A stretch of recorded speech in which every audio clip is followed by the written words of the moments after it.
A lot of people my age, we got introduced to Doctor Who through the 2005 revival series. Back then I didn't know that there was actually two versions of Doctor Who, the classic, and what I was watching was the modern. When I started to look into the classics, I was pretty intimidated to find out that there were apparently 7 versions portrayed in the TV show, and another version in a movie, meaning there was 8 other Doctors I'd have to catch up on.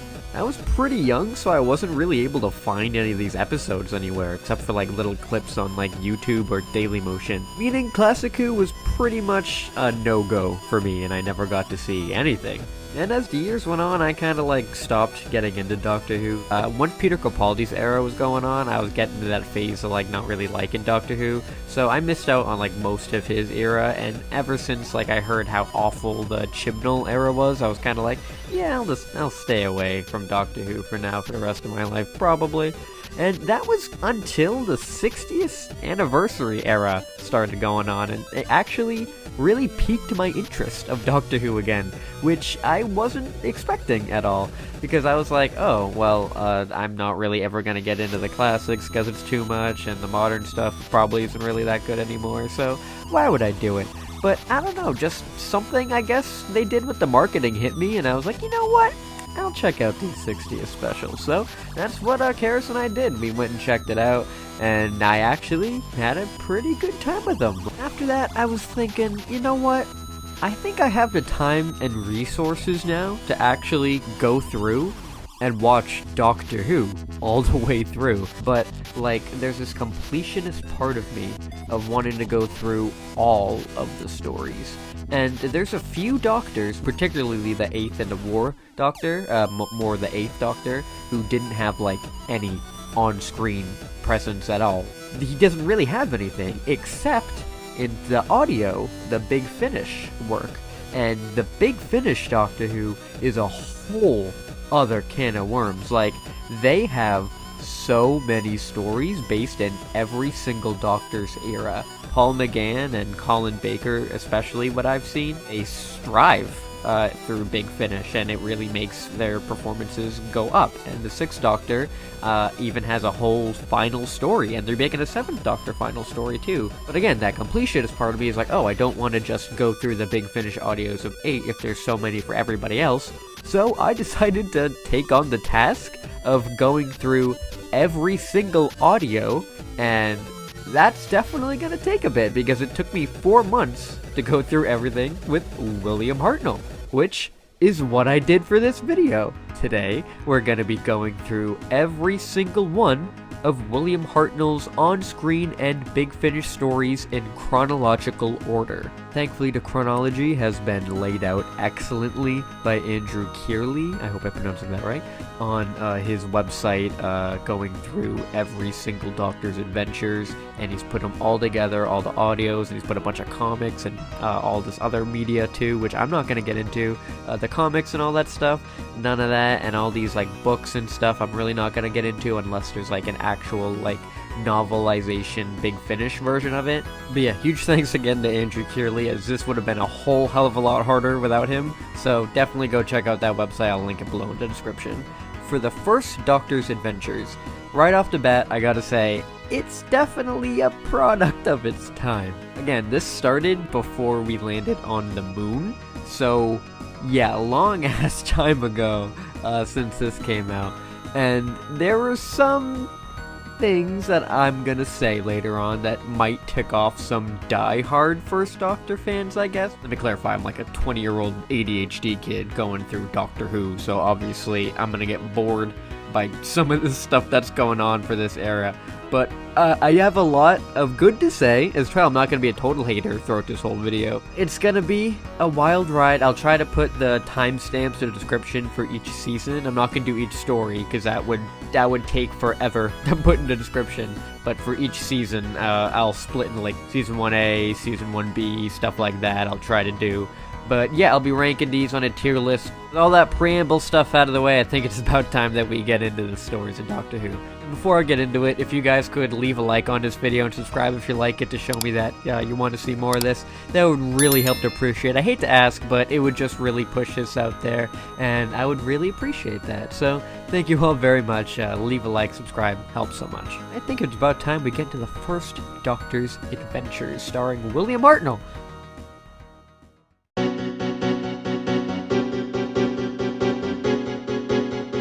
So this is the first Doctor Who story chronologically. Right off the bat, I gotta say Carol Ann Ford does a fantastic narration job, and for the rest of these audio stories, the rest of the cast does a fantastic job going back into their roles. But that's for later. Right now, Carol Ann Ford, great job. And her reading is what really kept me invested in this story. So we start off with the Doctor and Susan escaping Gallifrey to go have their adventure in the TARDIS. This was the universe we'd been denied. His hand squeezed mine. We'd lost so much. Much that we held very dear. But look at what we gained. At home they wanted to stifle our beliefs. But out here we'd been given infinity. While the two are trying to escape in a TARDIS, there's a Gallifreyan technician stored away in there called Quadringer Stoin. And his inclusion is pretty nice because he plays off of the Doctor and Susan, and we get to know them right away through him. And he goes around, and apparently there's a sonic screwdriver in his pocket that he just leaves there in the TARDIS. So there's a sonic screwdriver lying around the TARDIS that Doc can go grab at any time, but he don't. So that's nice. Gynae wrench, time vector quantifier, Zeus plug, sonic screwdriver. The TARDIS lands for the first time on ancient Earth, which is pretty cool, and it's nice to see the Doctor and Susan do a little like camera op, which is pretty nice. And the story gets really dull, and they get sucked into like future by these weird villains, and they take the TARDIS, and Quadringer Stoin betrays them. It's really dull. It really wasn't that good, but I like the narration, and getting to know a little of how the Doctor and his relationship with Susan goes is pretty nice. And something I found interesting is that Stoin said nobody has grandfathers anymore, which is interesting. So do Gallifreyans not have grandfathers? I don't know, Doctor Who lore. Besides that, it's alright. I'd say it's like C tier. So this is the second story, but it's great. It's definitely a Susan story, since the Doctor pricks his hand on a random flower on some random planet, so he just dies in the TARDIS for the whole story, and Susan has to go look for antibiotics for him on this new planet, where she gets sucked up in a terrorism plot. Yeah, so it's about right or wrong when it comes to healthcare. There's a main villain called the Butcher, who was both right and wrong in his approach, which was really cool. And having Susan struggle in the middle of understanding both sides as this otherworldly outsider was really cool. The Butcher is this really awful guy who like butchers all these people in his name, and he tortures a lot of people, and he connects to Susan enough though, where he gives her his real name. But it ends with a simple gunshot, and it's just a celebration. So it's like, yay, hello, great message through violence. And that's the whole message. So it's a nice analysis on all like issues and stuff, but I'm not really qualified enough to talk about it. A tier. Yeah, this one fucking sucks. It was just some sort of multi-doctor story, I guess, that had other doctors just die in riddles, and our Doctor solves a riddle, even though he's the youngest one. So why is he able to solve the riddle and save his future selves? Huh? F.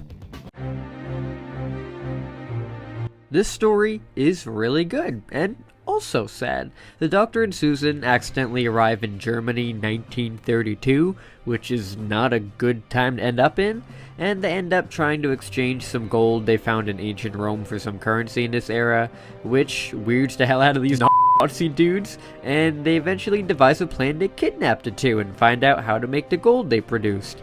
And I gotta say, the descriptions of Susan getting assaulted by one of the dudes was pretty fucked up, and it just kinda sucks that she had to go through all that, especially since it was a Nazi torturing her.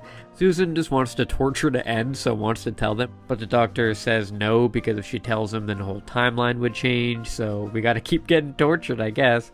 Susan's able to outsmart him with chemistry, I guess, and they blow up some stuff, and they escape. But yeah, this one's pretty good. This one's dark, again, pretty dark, but pretty good. A tier. So later on in the show, we get introduced to the planet Quinis. Oh, I recognize that. Cutler, we nearly lost the TARDIS 4 or 5 journeys ago. Yes, the planet Quinis of the fourth universe. And this is Quinis. So it's kind of ass. They introduce a really dope concept with the fourth universe, admittedly, with them making their way there to planet Quinis, and that's where the interesting stuff ends. The whole story is just the Doctor lying to their people that he's a rainmaker for some reason, and Susan gives this evil chick some bird bad luck powers, but neither of these plot lines are interesting, and neither anything is interesting about it, and yeah, it sucks. C tier. People are gonna question putting some future stories in here, but since I've seen New Who, I don't really mind putting it in here, so I am cool with this River Song Big Finish audio. It's very good, and it's nice to see some more River Song stories.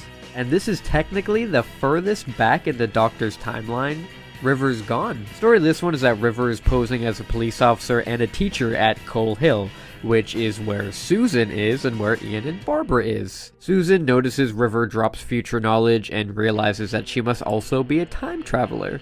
River also gets entangled in Ian and Barbara stuff, into some abuse plot line, so oh my god.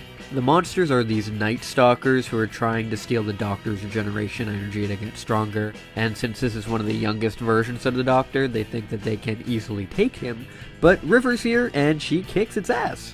She gets found out that she's not a real teacher and is fired, so she's have to leave the 1960s for good, but she says bye to Susan and goes back to flirt with the old Doctor. And they got the whole cast from the Adventure in Space and Time with David Bradley, so that's pretty sick. Definitely recommend this one. A tier. But this one was ass. It's an hour-long audio of nothing interesting happening. It's just a government using the radio to try and control kids into hating what's different from you, which is an interesting concept, but it doesn't go anywhere unique in the slightest. The main villain is just some World War II veteran who wants to use aliens to help in the upcoming war, but his and his nephew's story isn't interesting at all, and I was pretty bored. F tier. Finally, we're on to the pilot. So, the first ever episode of Doctor Who, and it's pretty whack. Ian and Barbara finally realize Susan's pretty weird. The two follow her into a junkyard wondering what the hell is up and find her and the Doctor in the TARDIS, and the Doctor pretty much just kidnaps them. They land in caveman times where the Doctor immediately lights up a blunt and gets knocked the fuck out. Since they saw the Doctor smoking, they believe he can make fire, so they're like, ooh, you better make us fire. And they get beaten up by a caveman the whole episode, and the Doctor's really just an asshole to everybody. And then they all dip. Thank God, because this was super, super dull. First whole episode, not really the greatest. I know a lot of people have said it, but it really is true that the 60s episode is the most interesting one, and all the caveman stuff isn't all that good. And it's very, very true. I'd give it like a C tier, solely based on that first episode, but if it wasn't because of that first episode, this would be like really freaking low. But yeah, C tier. Now we move into what should have been the first episode, which is the Daleks. And this one thankfully just got remastered in color, so I get this version, which is a much better version than the original serial, which I watched as well. The crew arrive on the dead planet where the Doctor wants to explore, while nobody else does, so he decides to be a little sneaky sneak and make them believe that they've run out of mercury that runs the TARDIS, so now they have to go to the city to go get some. They run down to the city and they get attacked by Daleks, who we see for the first time. They get taken prisoner by the Daleks and they're all dying because the radiation is infecting them. And Susan is forced to go out there because she's the healthiest, so she has to go out to the open to get the Susan antidote. Runs off and meets Aladdin, I think, of the Thal race, and they give Susan some extra cases of antidote to give to the crew. The Daleks try to get better and almost die, so they need the radiation, and then lack of radiation kills the Daleks. So yeah, that's pretty much it. But yeah, much better episode in the opening, and definitely I'd check it out. It's definitely not the greatest story out there, but I really love it as an introduction to the Daleks. I'd give it an A tier. It's really good. This one's not really all that good, and I really don't remember liking it, but in retrospect, it's a lot better of just a story of the crew just running around in a TARDIS, because it's nice to just see all the characters interacting with each other, even though they're all acting very weird towards each other, because they all think there's someone infiltrating the TARDIS and it's getting in our minds! So they're all just really goofing around in a TARDIS, but it's just nice seeing them all interact with each other inside of the TARDIS and not in a very boring historical setting or anything. Not the greatest story out there at all, but in retrospect, it's just nice, so I'd give it like a C tier. Unfortunately, we're now at the point where the missing episode conundrum is coming into effect. So, if you don't know, the BBC back in the day decided, yeah, let's just wipe out a bunch of our old copies of Doctor Who, you know, because who needs it? If you want to see reasons why, there's a whole bunch of documentaries out there talking about it. Definitely recommend Josh Snare's. His videos are excellent going into the subject of the missing episodes. And I think that there's currently 97 missing episodes gone, and a lot more of those are in the next Doctor's era, but in this era there's a good chunk of them gone. Not until season 3 do we really get a loss of episodes, but we still get a bunch sprinkled around every now and then. For this next one is the Marco Polo story, which is completely gone without a trace. The only way to watch this story is through an audio reconstruction. These ones, I really don't feel good about ranking in the whole stories aspect because some of them are just really dull.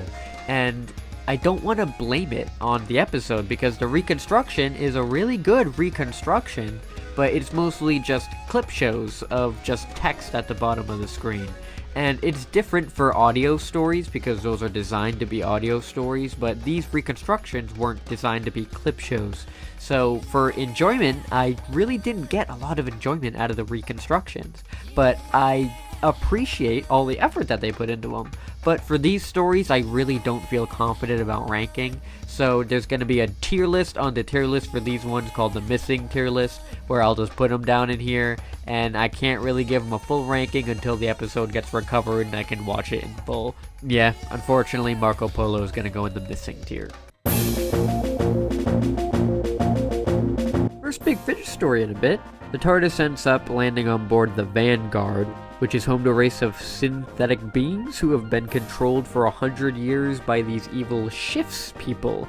And the shifts are like cool as fuck. They're like these sort of reptile shapeshifters that eventually find the Vanguard and they kill pretty much everybody, except our heroes of course, and they escape to Mother, who is the mother of all the synthetic people, who reveals to the Doctor that their people could no longer reproduce, so to keep them alive, they built these new bodies. And she also made the shifts by trying to speed up evolution process on lizards, which is a very weird twist, I guess. But I don't know, it's pretty weird, but I kinda dug it. I don't know, I kinda liked it. I'd give it like a B tier. It was pretty good, and this was the first of William Russell that I heard narrating, and the dude's like was in his 90s when he's reading this, and I think he's like 100 now when I'm writing this, so it's like, dude, gotta love the commitment, bro. Way to go.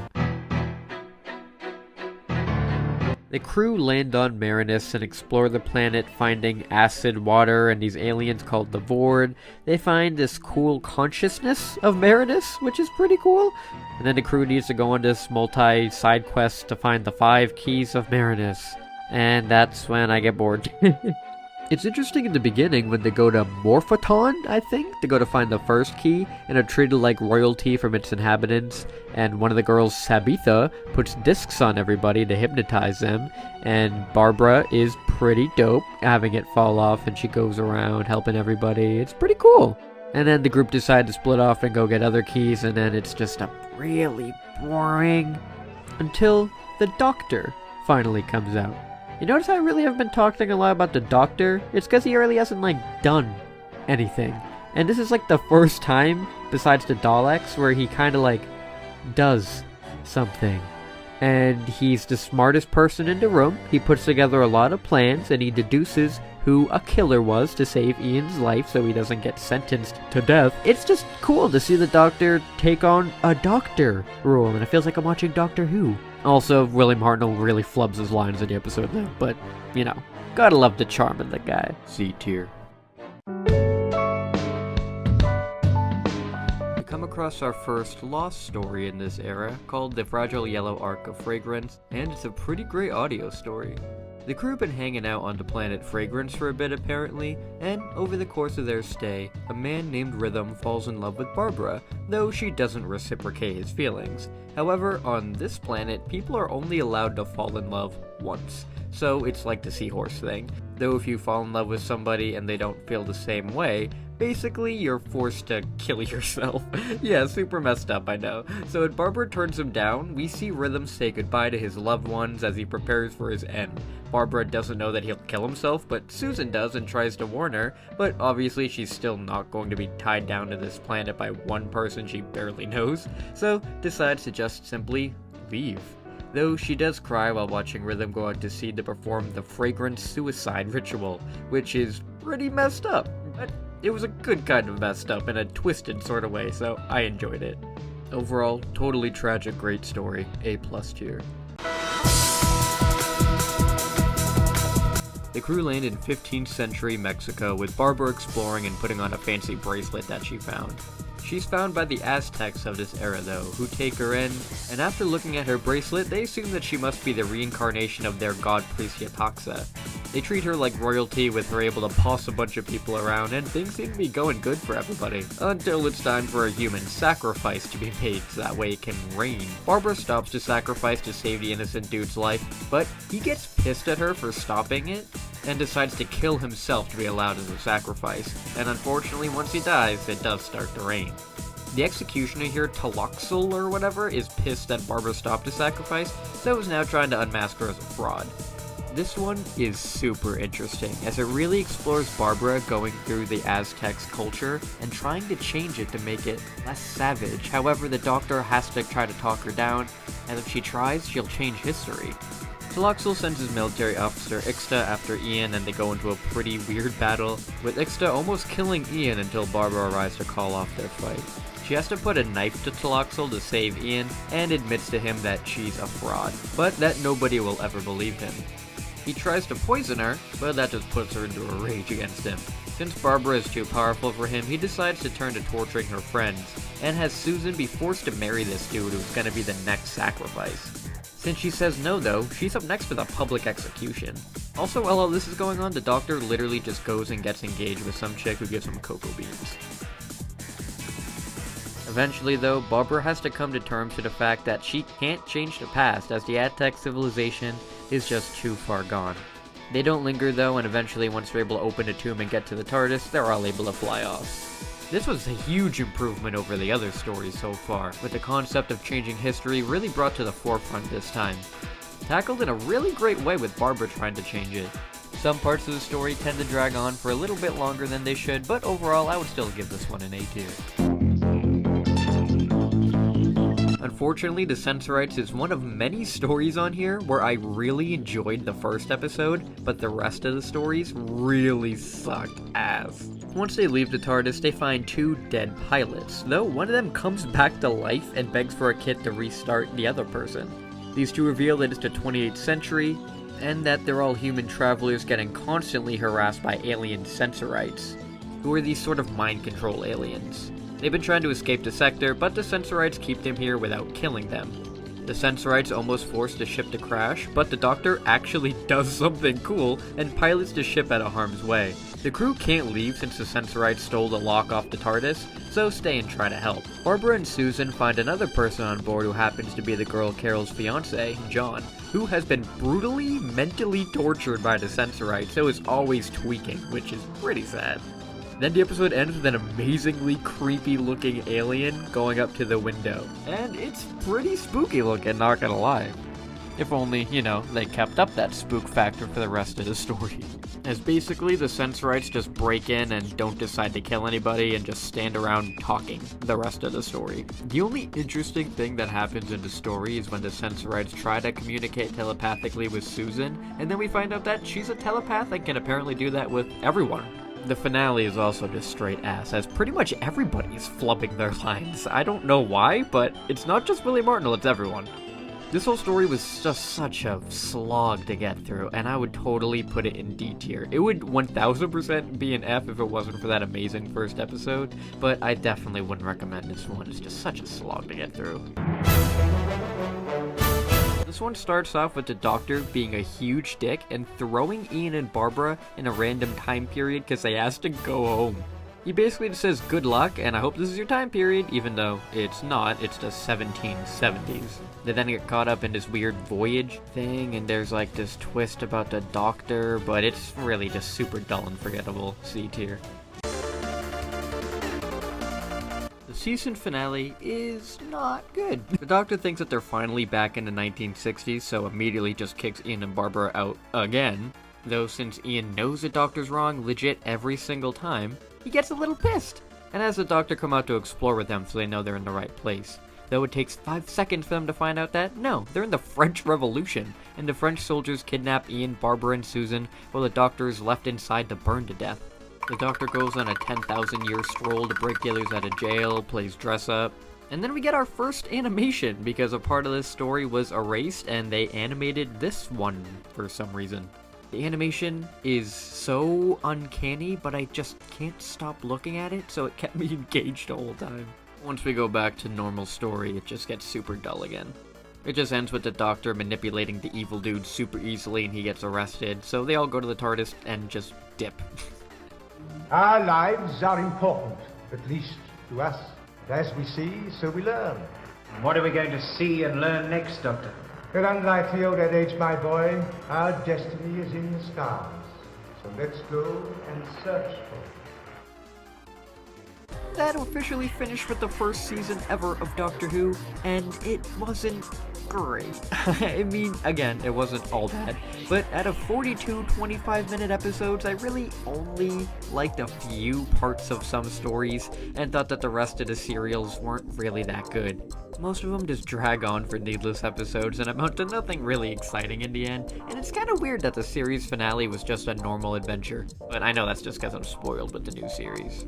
The Doctor himself is also rarely ever in the spotlight of this season. He's constantly either just belittling everybody, even Susan, and he constantly just makes fun of everybody until the end, but even then, he starts to do it back up again, which I didn't understand. We're not done with the season yet though, as now we're going to be moving on to the Season 1B plot, which is basically a whole slew of Big Finish set in this era. The Doctor and Ian go outside and in an instant an entire alien civilization rises and falls right in front of them. Yeah, D tier. Big Finish were able to get the entire crew from an adventure in space and time to reprise their roles for the Big Finish audio stories. Thankfully, since they have David Bradley, they actually decided to give the First Doctor some things to do, and David Bradley does a great job as always as the First Doctor. Oh dear, we are in trouble. You murdered my cat. The crew seems to have landed on Earth in 2003, but after the crew explore, they find they're on an entirely different planet and a different solar system entirely even.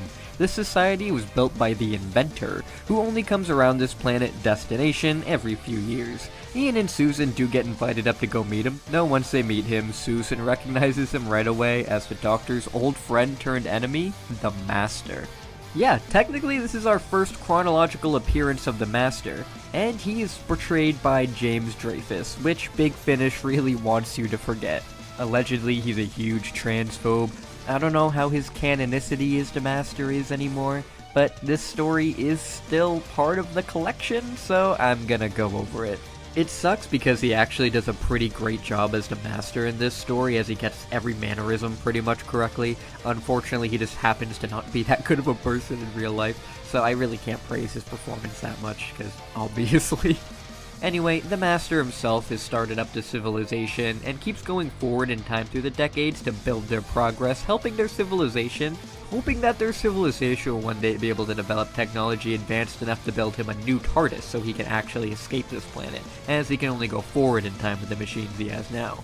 Basically, he's just abusing a race and using their people as a science experiment, which is just such a Master thing, so I enjoy it. The Doctor is able to thwart his plans though, and actually decides to stay behind for a few years to help the people of this planet rebuild while Ian, Susan, and Barbara take the time machine to go a little further in time, that way they don't age as many years as the Doctor does.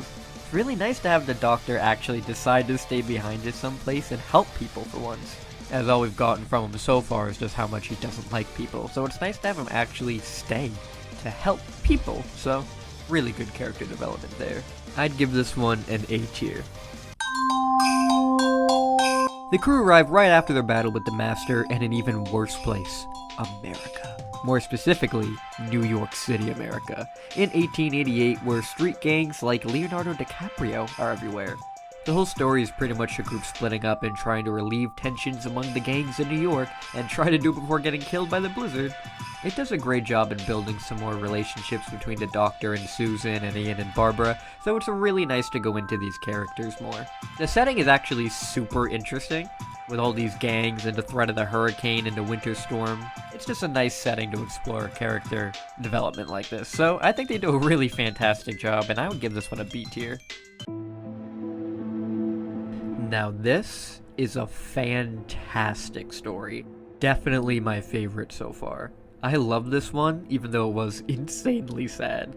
So the Doctor thinks he found a way to get Ian and Barbara home, so he goes to this goofy slingshot idea to try and slingshot them back, but they end up on the planet Ashtala instead. On this planet, they find that the inhabitants have never discovered death, as they are a race that can heal all wounds. So I've never heard of the concept. Since they can't die, they also have no need for reproduction, since what's the point of having kids if it's just gonna overpopulate the world? Barbara is almost killed when one of the Ashtalans throws a stick through her, but Brenna, one of the Ashtalans, heals her by taking off her hand and placing it in Barbara's chest to heal her. Side note, they claim that Barbara might now be immortal after this, but that's not explained after, so Barbara may be immortal now, for all that we know. The crew try to explain the complex ideas of death and reproduction to Brenna, with her getting more and more curious, so she asked her partner if they could try for a child, since she wants one now. While the Doctor helps her in making her and her partner a child, the Ashtalans begin to somehow start ending up dead, which is impossible. It's basically a murder mystery for a while, until we find out that Brenna actually was the one to kill everybody. Apparently, it was all because of some sort of messed up experiment. She tried to combine Barbara's blood with others of her kind to see what that would do, as mixing her hand with Barbara apparently made her immortal, so might as well see what else that can do. However, it acts as a poison when directly injected to the Ashtalans, so they all end up dead. Brenna knew this though, but instead of stopping, she decided to inject more blood to the others, that way they'd die, and force the race to evolve more so that way they could have more children. The group find out, of course, and have to explain to her that what she's doing isn't good. It eventually gets to the point where her newborn child is almost poisoned because of Barbara's blood, so Brenna decides to sacrifice herself for it, even though she doesn't understand really what love is yet. It's a beautifully sad story about death and life, and it ends with our group leaving, wishing they had never even come here, and ruined this race's future. Once they leave, Brenna's wife sadly just sits with her child waiting for Brenna to return, since she still doesn't understand that death is permanent herself. It's a really messed up story, but it's beautifully sad if that makes sense. This is one I would 1000% recommend, and I'm shoving this in the S tier. It's that good. Unfortunately, from here on out, we go into awful stories. This one was absolute dog shit ass. It's 2 hours of nothing, and I mean nothing. It's just the group talking to these really boring people for 2 hours. F.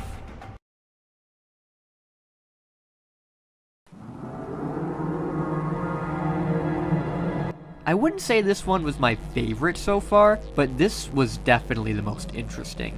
The group gets sucked up in this dimension that feeds on time travelers. Think of it as like the End from Loki. The TARDIS gets destroyed by this, so the group have no way out. They see people who were thrown in here through time, and many people time-slipping and disappearing.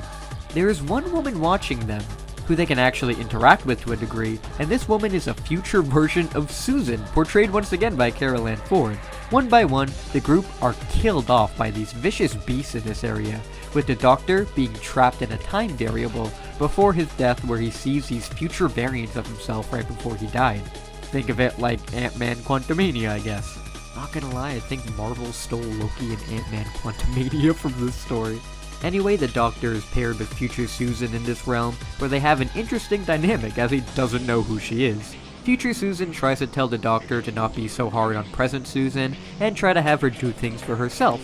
Basically trying to guide present Susan to becoming more independent and less screamy. Eventually, present Susan is able to go through the void to find the rest of the TARDIS and tries to use the pieces to go back in time to get them out of there. Though the Doctor and future Susan decide not to let her be independent anymore and stop her from activating the TARDIS. This then destroys what's left of the TARDIS because of them, and Ian is killed by the beasts. After seeing Ian die, Barbara lets herself be killed as well, since she can't live without him, which was pretty fucked up. It's weird that the Doctor stopped Susan, because the whole story is about Susan trying to find independence, and once she starts to get that, they take it away from her, and everyone dies because of it.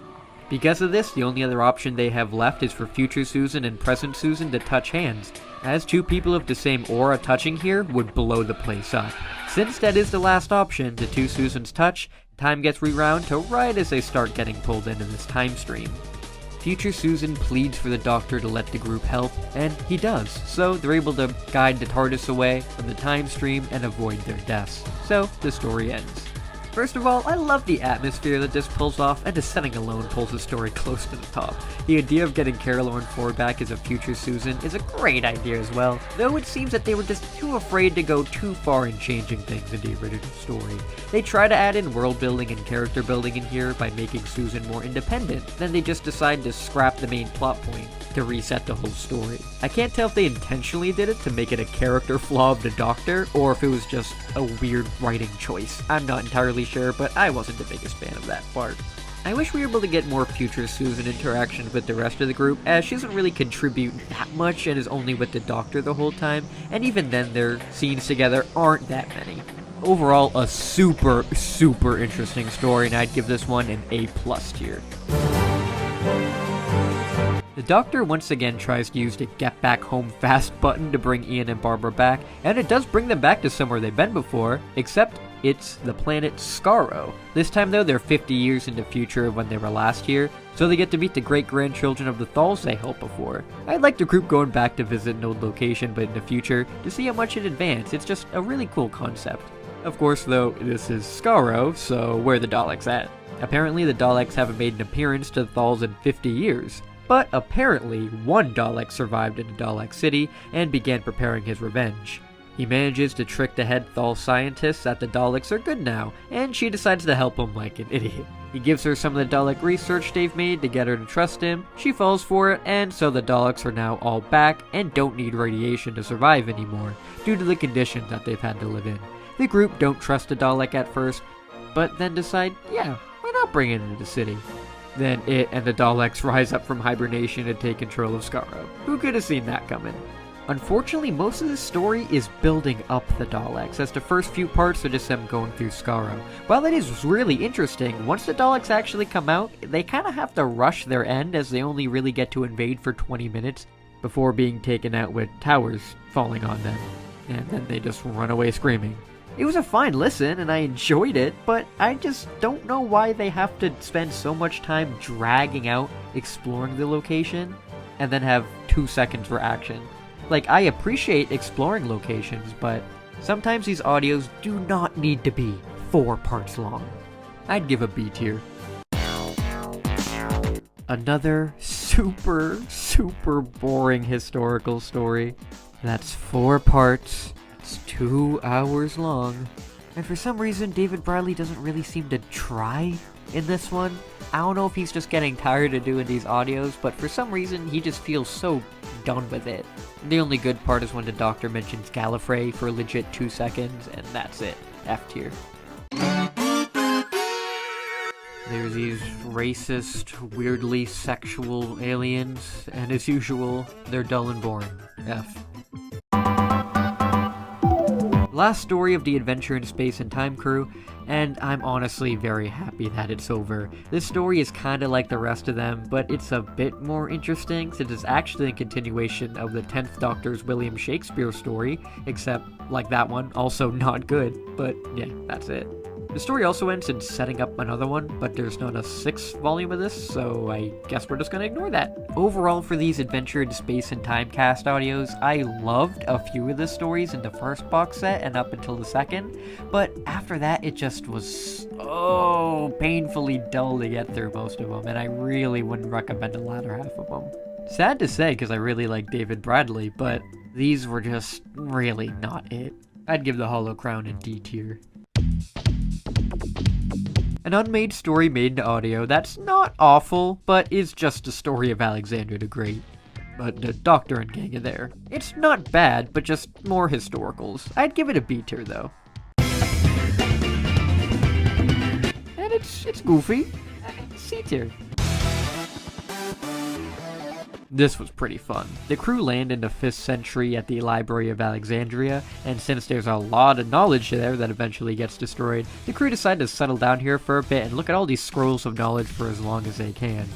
Ian gets a job to support everybody and starts up a nice little relationship with this Hypatia, who is apparently a historical figure. God, I'm so sorry I mispronounced that.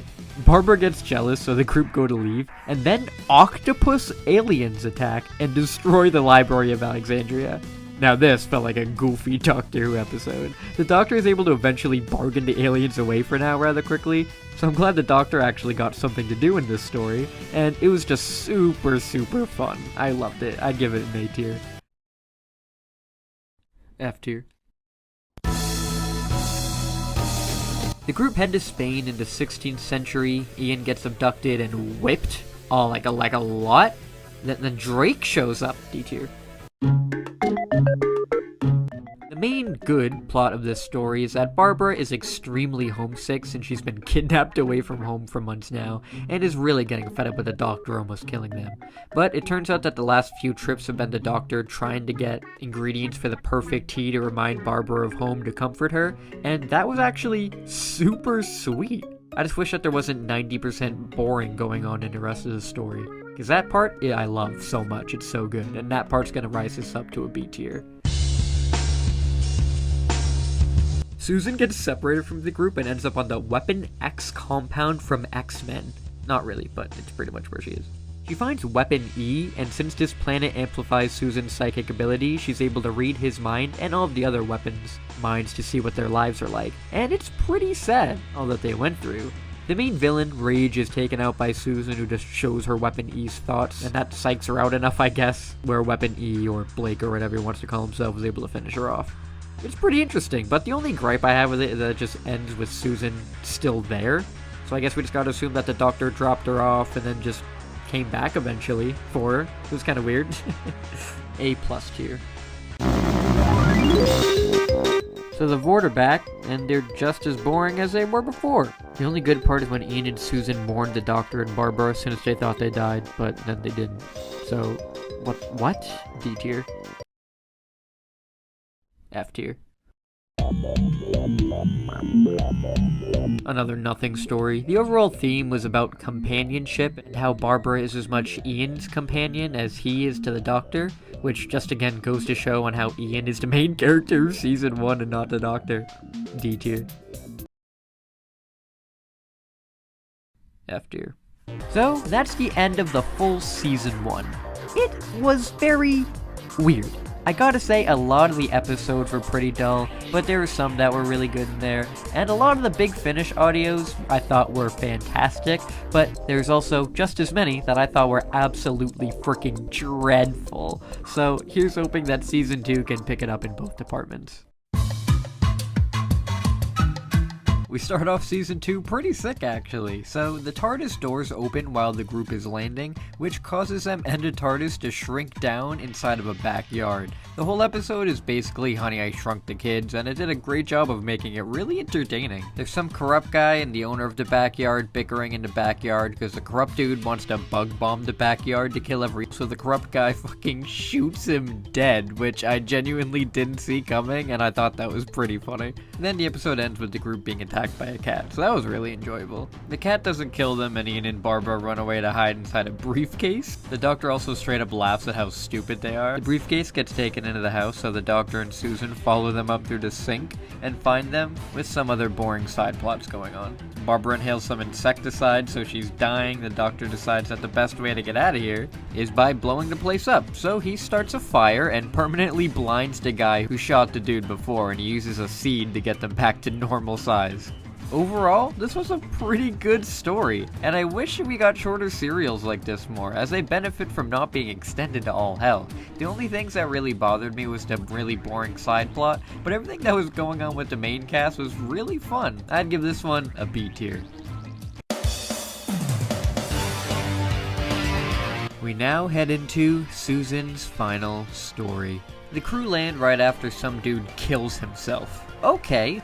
Susan falls 1 foot and breaks her ankle, with a bridge collapsing on the TARDIS. Susan and Barbara get abducted by these freedom fighters, with the Doctor and Ian stopped by Robomen, and then they see a Dalek rising out of the water. The group sit around for a long ass time wondering how they'll beat the Daleks. I gotta say, I do enjoy all of the Susan scenes where she's talking about how much she wants to leave and how she wants her own independence. However, everything that's happening around with the Daleks destroying everything and all the cyber people for some reason, which can't be Cybermen yet, but they're cyber people, all that stuff to me is just kinda boring. It's just, I don't know. And I know this one's really highly regarded, especially because of the Susan leaving, but I don't know, just everything here is just super dull.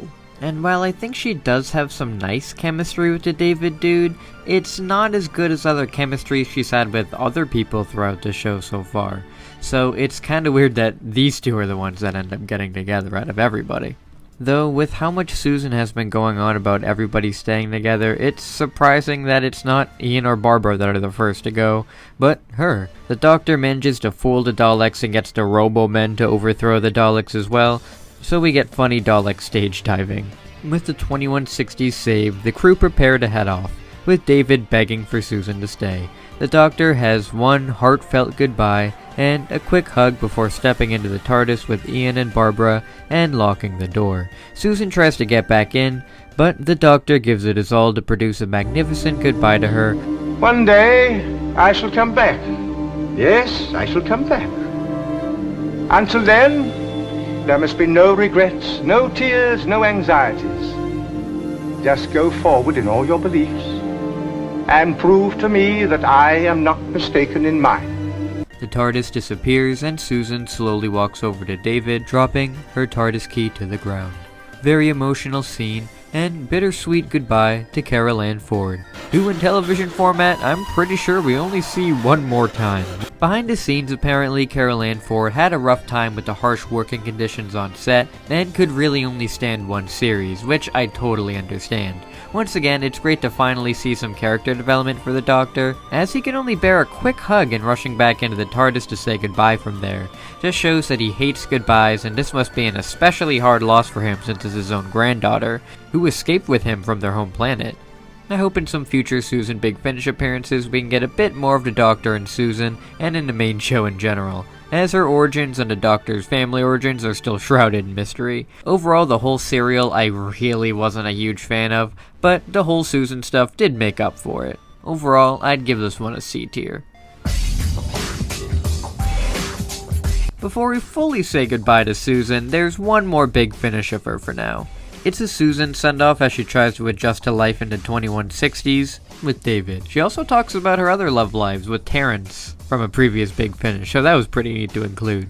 Then this dude Marcus shows up to try and sway the people into voting for him to take over, even though he has the last Dalek in captivity and is the one who sold out humanity in the first place. Susan and David do their best to stop him, with them even saving the Robomen from their enhancements along the way. Marcus is brutally murdered, which is pretty dope, and Susan gets to make the decision for herself to stay here in this time period with David, since technically she didn't get to make the decision for herself, but here she fully comes into it.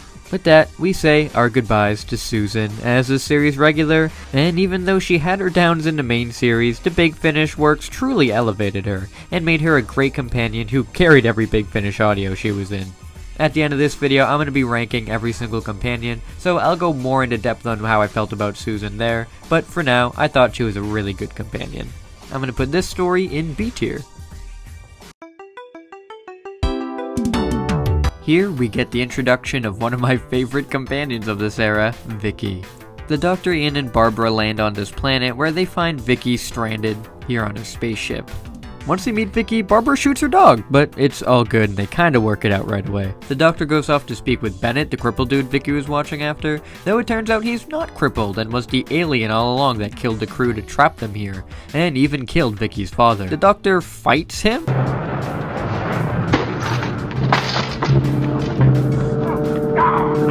But the other remaining residents of the planet take him out. Once the doctor recovers, the three decide to take Vicky along, which she is happy to go for, making her the new companion. This was a really good introduction to Vicky, though I will say the first part of this serial was super dull, but overall was pretty goated, so I'd give it a B tier. The group land in Rome and decide to just make a life and vibe here with things going good for the crew, and they all act like a family, which is pretty nice to see. It's just sad that Susan's not around. Though the Doctor and Vicky have a fun time in Rome playing music while Barbara is fucking sold into slavery, with Ian pretty much made a slave as well and he shipwrecks, but still manages to make it to Rome to find Barbara before he gets captured too and is now gonna fight and die in the arena. But it's okay, because the Doctor and Vicky are still having fun vibing playing music. So Caesar comes into possession of Barbara, and he's actually really funny, except for when he tries to assault her, which isn't cool. Yeah, what the fuck was up with that? While Ian's training and fighting for his life in the gladiator ring, the Doctor plays a legit silent song to the Romans, and it works, and he just gets to vibe while his companions are pretty much being assaulted and almost killed. But the Doctor scenes are really funny, so it's all making up for it, bro. I don't know. The Doctor eventually just burns down the map plans with the power of glasses, and the crew are all eventually able to leave in the TARDIS. Pretty lame ending, but overall this story was really enjoyable. I enjoyed a lot of this. Not a lot of historicals interest me a lot, but this one actually kept me through, and I think it was just because it was really funny. I don't know. But I'm gonna give this one an A tier. I really enjoyed this one. So, right after Rome, the group visit 21st century London, and Vicky goes off on her own. This is my first exposure to Maureen O'Brien narrating, and she does really good. Eventually, Vicky meets a prophet lady who wants to tell her the future, and then she gets possessed by future Vicky, who explains to present Vicky how she died, and what she has to do to prevent her death. Though Vicky realizes this future her isn't her, through holes in her story, and future Vicky then reveals her true self, saying that she indeed is from the future, and she was visited by Vicky and the TARDIS group. The story of how Vicky died was actually her story, but she resented Vicky so much that her spirit went back in time to 21st century London to try and kill Vicky before she goes to her time. That way, she'll never have to die. But Vicky discovered her plan, and the prophet lady takes back control of her body. Then the time bubble bursts, so neither Vicky or the prophet remember the girl's story, and Vicky heads back into the TARDIS to go and fulfill history. Super sad, but great story. The only gripe I had with it though is that Stella, the future Vicky story, was really dull. So that kind of took me out of it, but once the main plot was kicking in, I thought it was fantastic. But overall, I'd give this one an A tier as well. Disappointment in the game of life. The Web Planet. The beginning is actually somewhat interesting, with the group landing on the moon and going to explore all this cool set pieces and stuff, which I think is cool how they can accomplish some stuff that they're doing in the 60s. I don't think it's easy changing sets and scenes and costumes every single episode, so I gotta give them props for that. The only problem is that the Zarbi, or whatever, are horrible looking, and they are so annoying, and the ants make the goddamn alarm sound all episode, and it made me want to blow my fucking brain. I mean, I might be exaggerating. I'm not. It was awful. It's so ass. It's so ass. It's legit nothing, but nothing's in this episode. It's so dull, lame. Why was the lens not wiped for most of the fucking story? It's awful. I have to give it F tier. I'm sorry. I can't. It's just so goddamn horrible. I can't give anything else. I'm so sorry.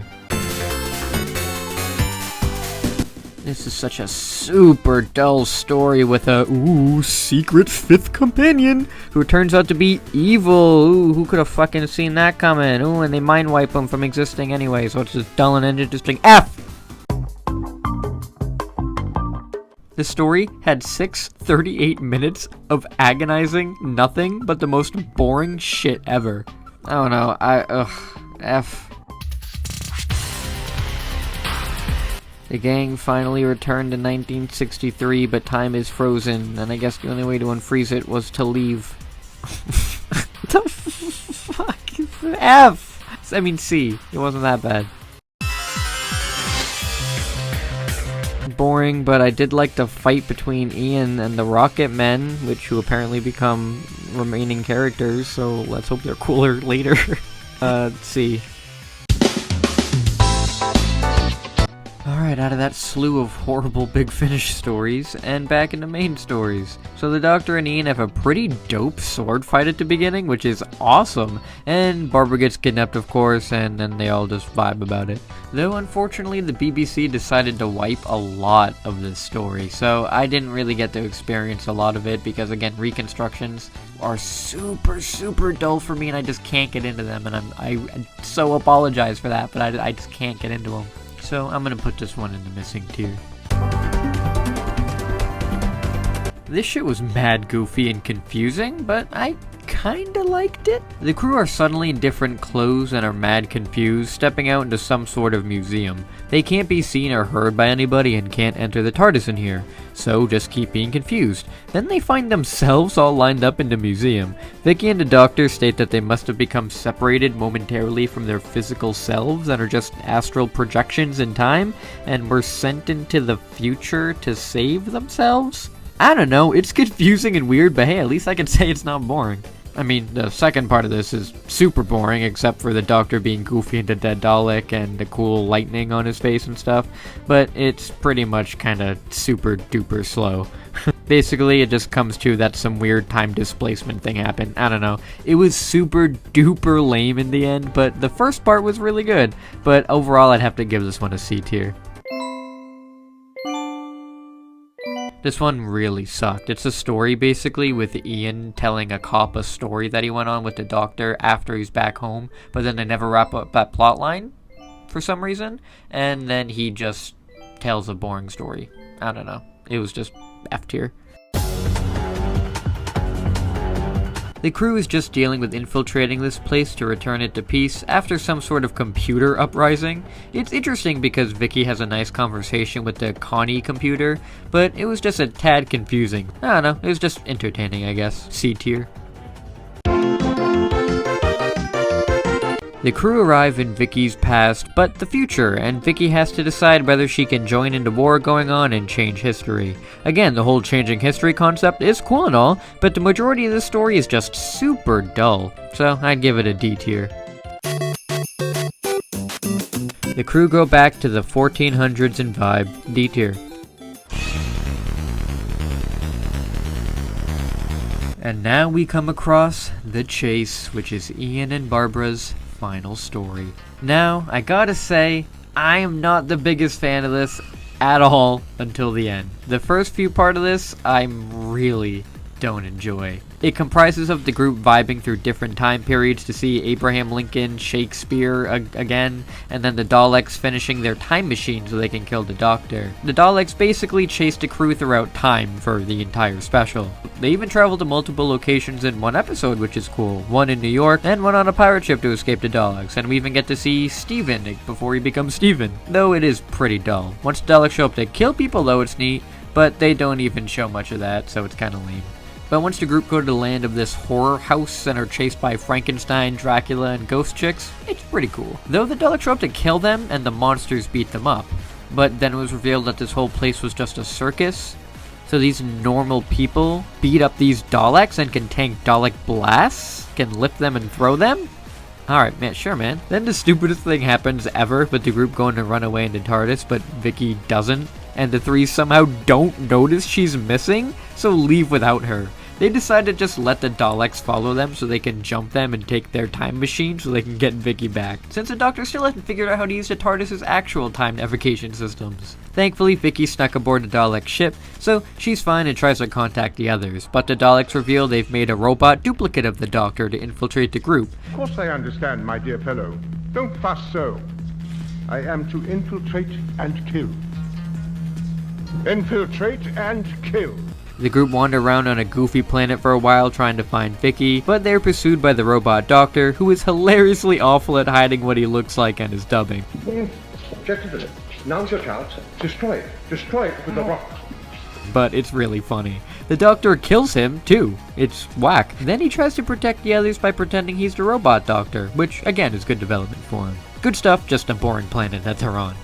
Then, it's the episode where the departure of Ian and Barbara happens. The beginning of the episode is lame with the Dalek plot being blown up, which was very easy. And then they also meet Steven, who is just there and is left behind for dead. Poor guy. Thankfully he snuck onto the TARDIS before he dies though. Then they find a Dalek's time machine and Barbara thinks this is finally their way back home. The two try to have the Doctor help them work the machine, but he gets really mad at them and refuses to help. Even when Barbara pleads with him, and after everything that they've gone through, he refuses. It's only when Vicky says she'll stay with him that the Doctor finally decides to do it, which took a long time. We then get an off-screen goodbye from them, as the time machine brings Ian and Barbara to 1965, 2 years since they left. They blow up the Dalek's time machine so nobody will ever use it, look up into the sky, thank the Doctor for the ride, and go off to celebrate finally being home. The Doctor and Vicky watch through the TARDIS's screen that they made it okay, with the Doctor turning to us with his eyes closed, just saying that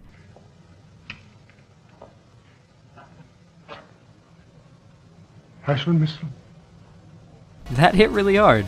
This departure left a much deeper impact than Susan's did to me. Since Ian and Barbara were meant to be the audience surrogates right away, and they really didn't ask for any of this to happen to them.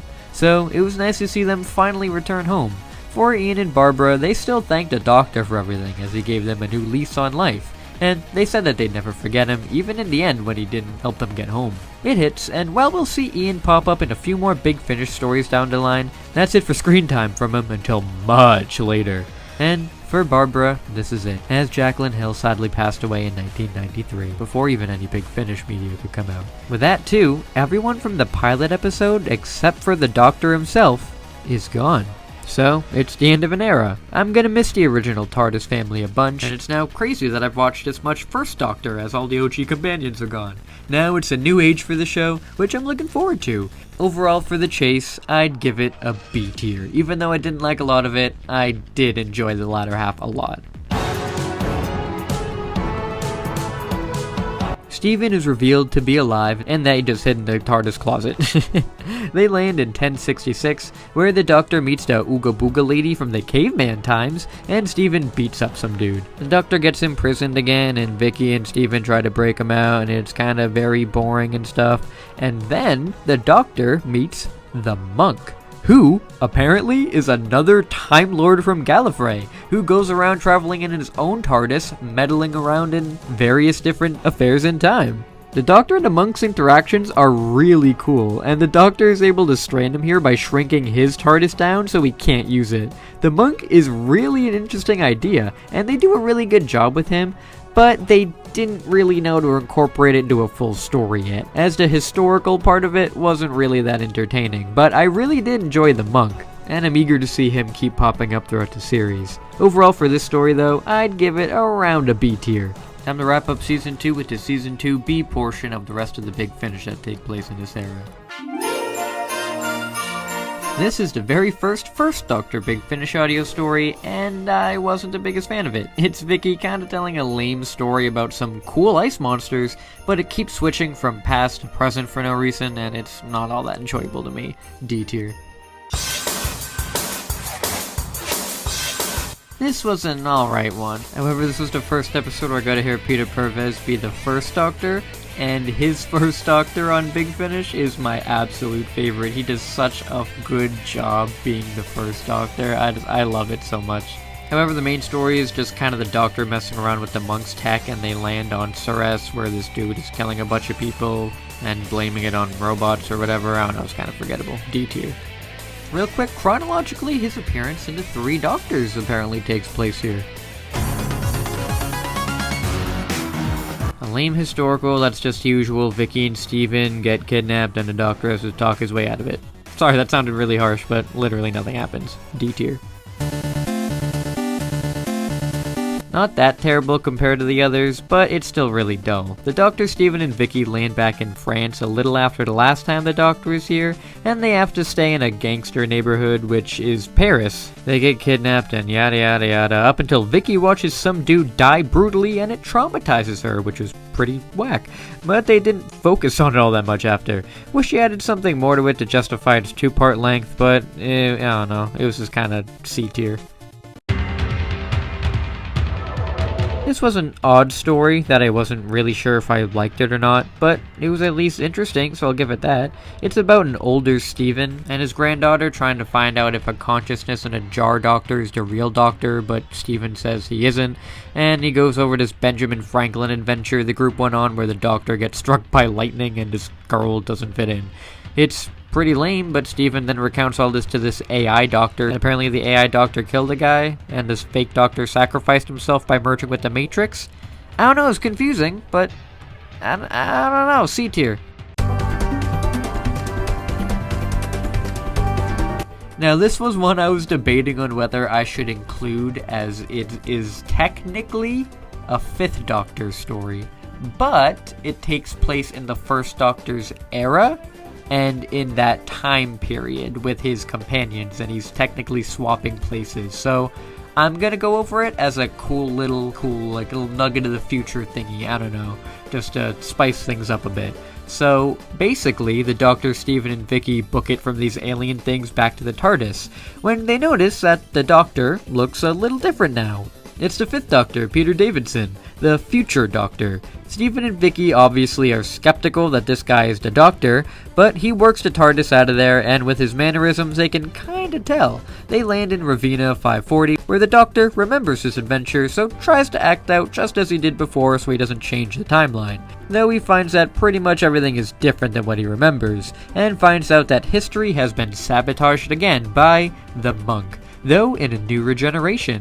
It turns out the monk has sabotaged the Doctor's timeline, swapping his 1st and 5th selves. He also brainwashed this girl Sophia, who is half human, half time god thing. She says he's even messed with future Doctors 6 and 7 too. The monk is able to erase the Doctor from history and take his place, altering the timeline further. Sophia eventually realizes the truth, and since the Doctor's true intentions were good, she helps free him from the nebulous time void, and they go after the monk. They send the aliens they were being chased by in the beginning after him, so he's forced to swap places back with the Doctor. The aliens still take the monk back though, as the Doctor shrinks them all down to kill each other. Sophia says she'll stay in this time, with Steven and Vicky not even remembering the adventure since time has been screwed with so much. The Doctor says they'll have to land again to act it out a 3rd time, but then the timeline begins to reset itself, with him fading away. He says a heartfelt goodbye to the two, and apologizes for the grouchiness of his younger self, but that he always means well. They swap, and the 1st Doctor goes off to live this story the way it was meant to be. I really enjoyed all of the monk timeline changing stuff, since it was really interesting. Plus it was nice to see how Steven and Vicky would interact with another Doctor. Overall, I'm glad I listened to it here, as it was really enjoyable. I'd give it a B tier. Lame. D tier. This was really interesting, I just wish there was more to it. Steven gets separated from the others and trapped on planet Shade, with a bunch of others held captive by Daleks. The Daleks pretty brutally wipe out the hostages, but one Dalek leaves Steven alive. The other Dalek doesn't listen and goes to kill him anyway, but the superior Dalek kills the other one. He tells Steven that he needs to live so they can survive their way off this planet. Steven doesn't trust it, of course, but as they go through the planet together, he develops a bond with it and wonders if all Daleks are evil. They get chased by these deadly Kaons and almost die, but eventually make it out, though the Dalek betrays Steven in the end and goes to kill him.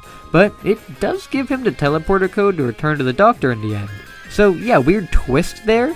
Pretty entertaining, but the plot was kinda lame on how they handled the Dalek. They could have fleshed out the twist a bit more and gone into the good Dalek stuff, but they didn't, so that was kinda weird. But I enjoyed it, so I'd give it a B tier. Really interesting concept with a super lame execution. The group go upstairs into many different rooms where it's a different time in each run, and then some dumb fungi stuff happens and they run away from all that for a half hour and leave. Only funny part was when the Doctor reveals that the TARDIS food machine makes the food out of fungi. So that's goofy. D tier.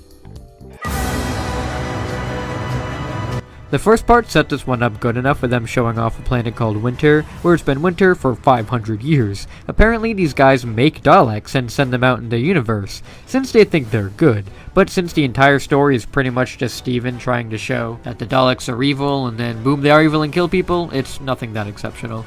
I'd give it a D tier. This one was super boring, to a point where the 4-part structure was at its worst. The only meaningful parts happened in the last part, and even that's just an ethics decision that was boring me to tears. F tier. The three head into a 1930s college with the Doctor becoming a professor, though a lot of the kids are ruder than usual. Even Steven lashes out at Vicky at one point, but then from there the story goes to snail's pace mode.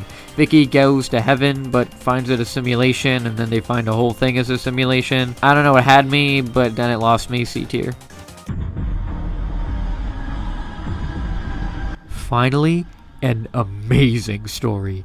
The TARDIS's time travel messes up really bad, and sends Vicky back through her own personal timeline to the point before her ship, the UK-201, crash-landed on the planet, Dido, where the Doctor, Ian, and Barbara first found Vicky. She's confused on why she's there, and eventually finds that Steven is here too. With Steven's help, the ship doesn't crash, and her father gets to live.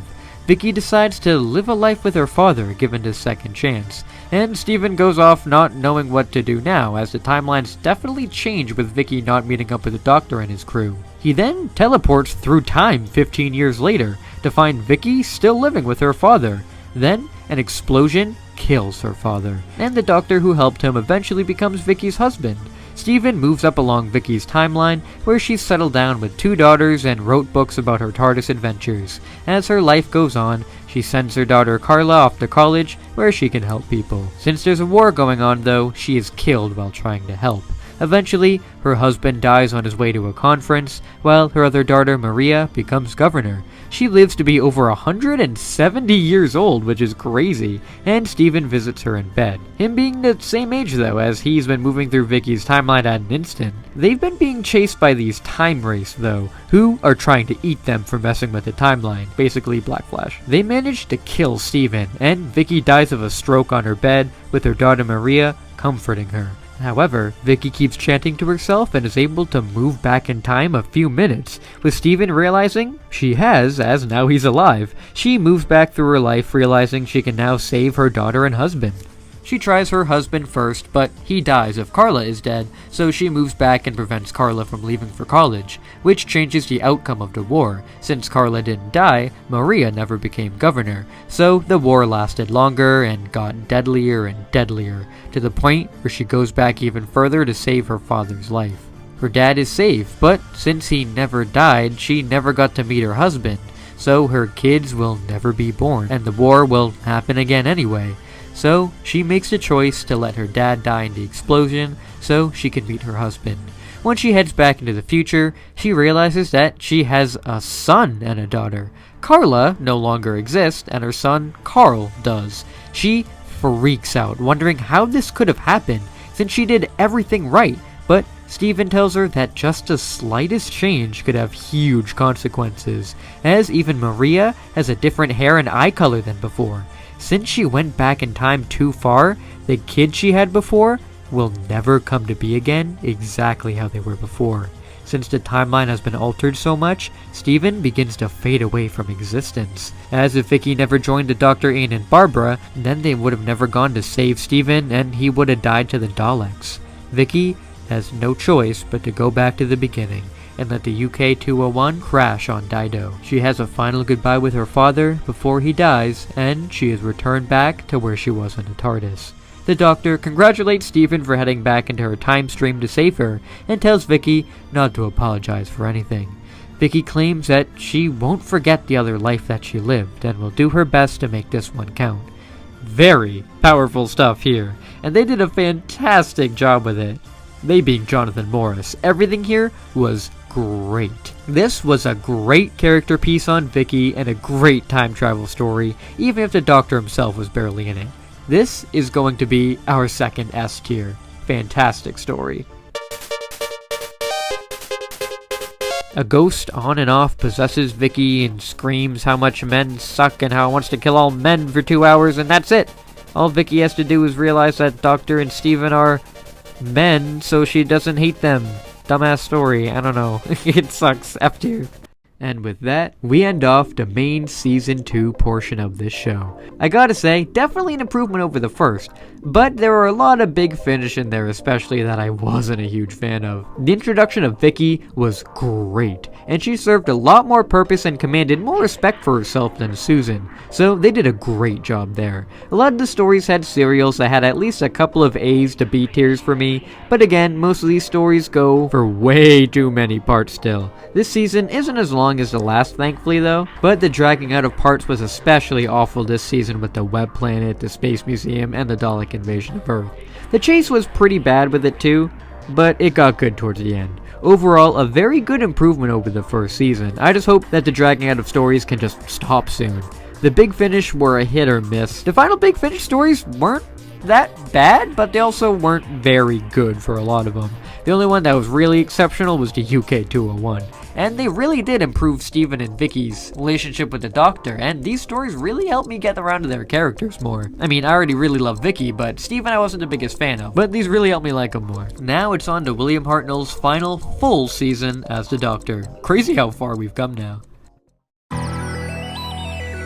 Thankfully, the first missing story that's gone completely is Galaxy 4, which recently got animated, so we get to watch it. And it is very not entertaining.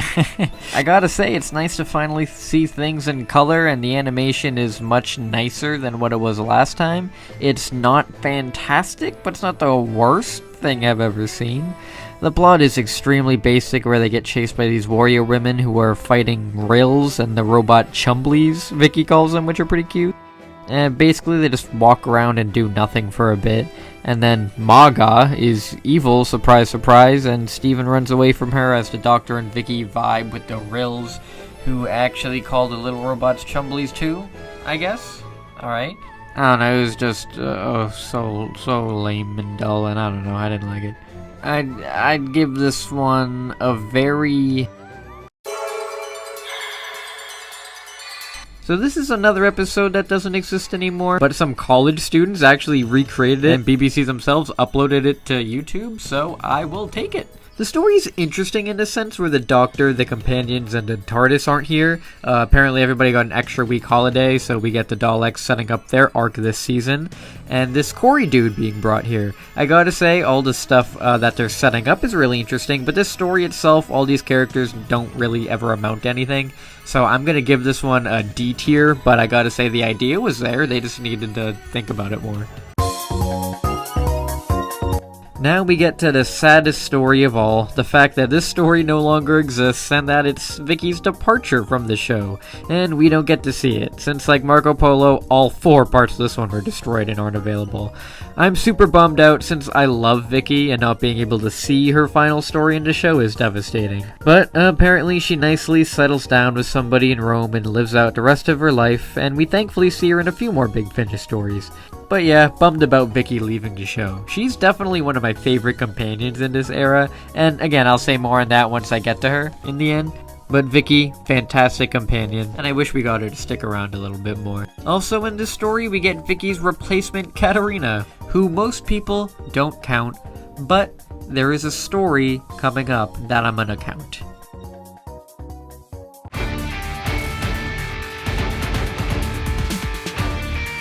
Now, I know that this is technically a Second Doctor story, and it's marketed as a Second Doctor story, and even when we get to the Second Doctor's era, I'll talk about this one in length, because, yeah, it is a Second Doctor story, but It focuses a lot on the First Doctor and his companions on this era, and it focuses especially on Katarina, who is a First Doctor companion.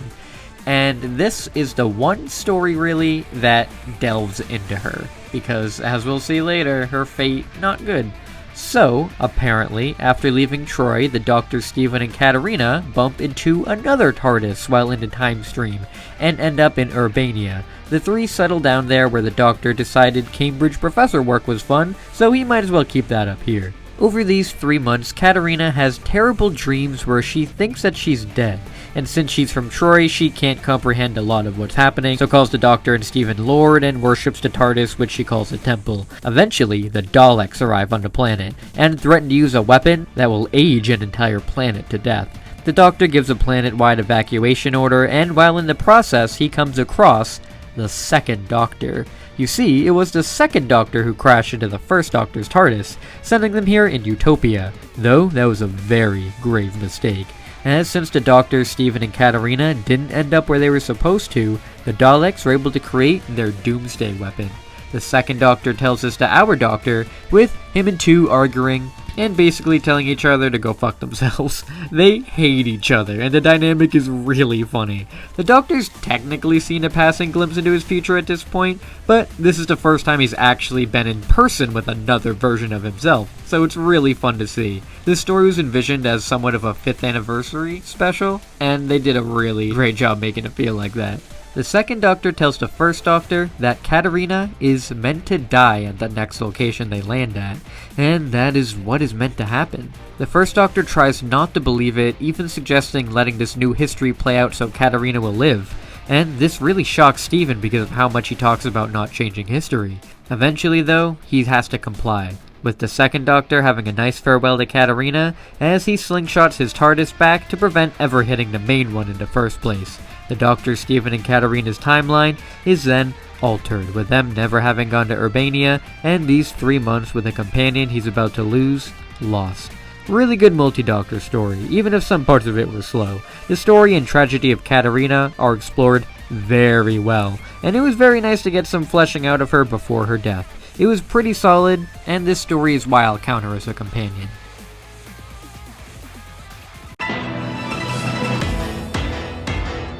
Unfortunately now we move into a whole slew of missing episodes. We end the season-long arc of the Daleks' master plan, and unfortunately most of these episodes are entirely missing.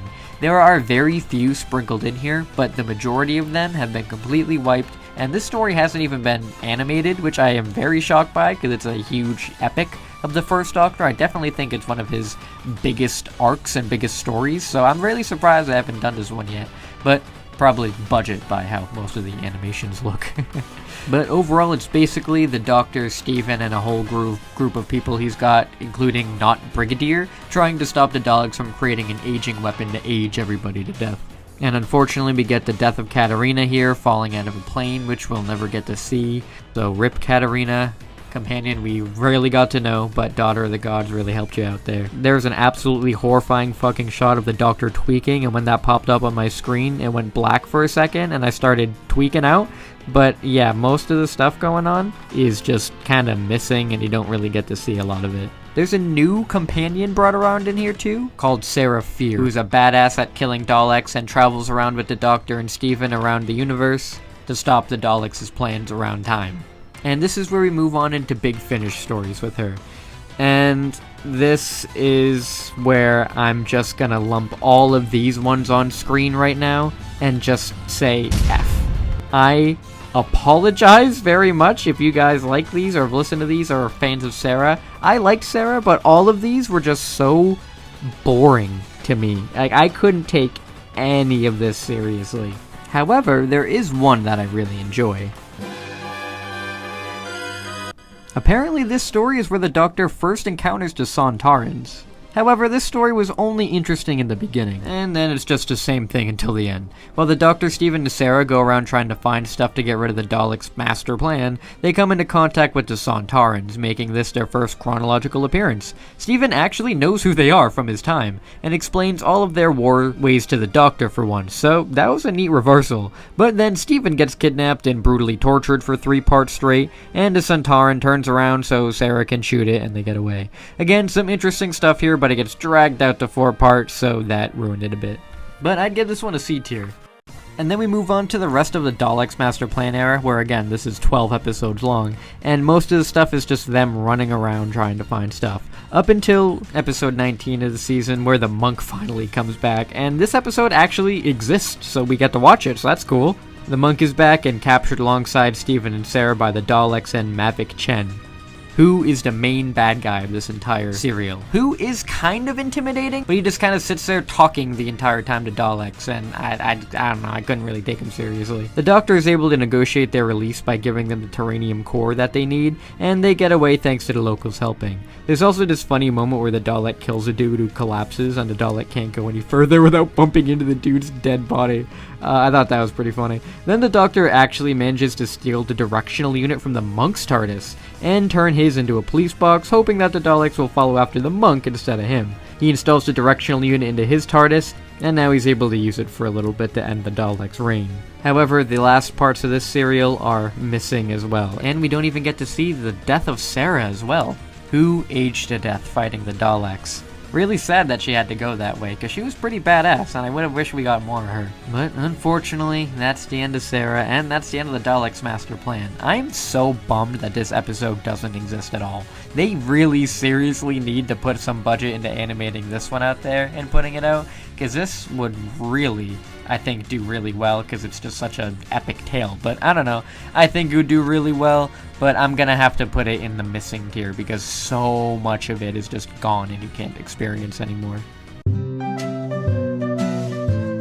The beginning of this is fine, as it's the Doctor and Stephen mourning the death of Sarah, and then the TARDIS takes them right back to the 1960s, and a junkyard where Ian and Barbara found him and the story began.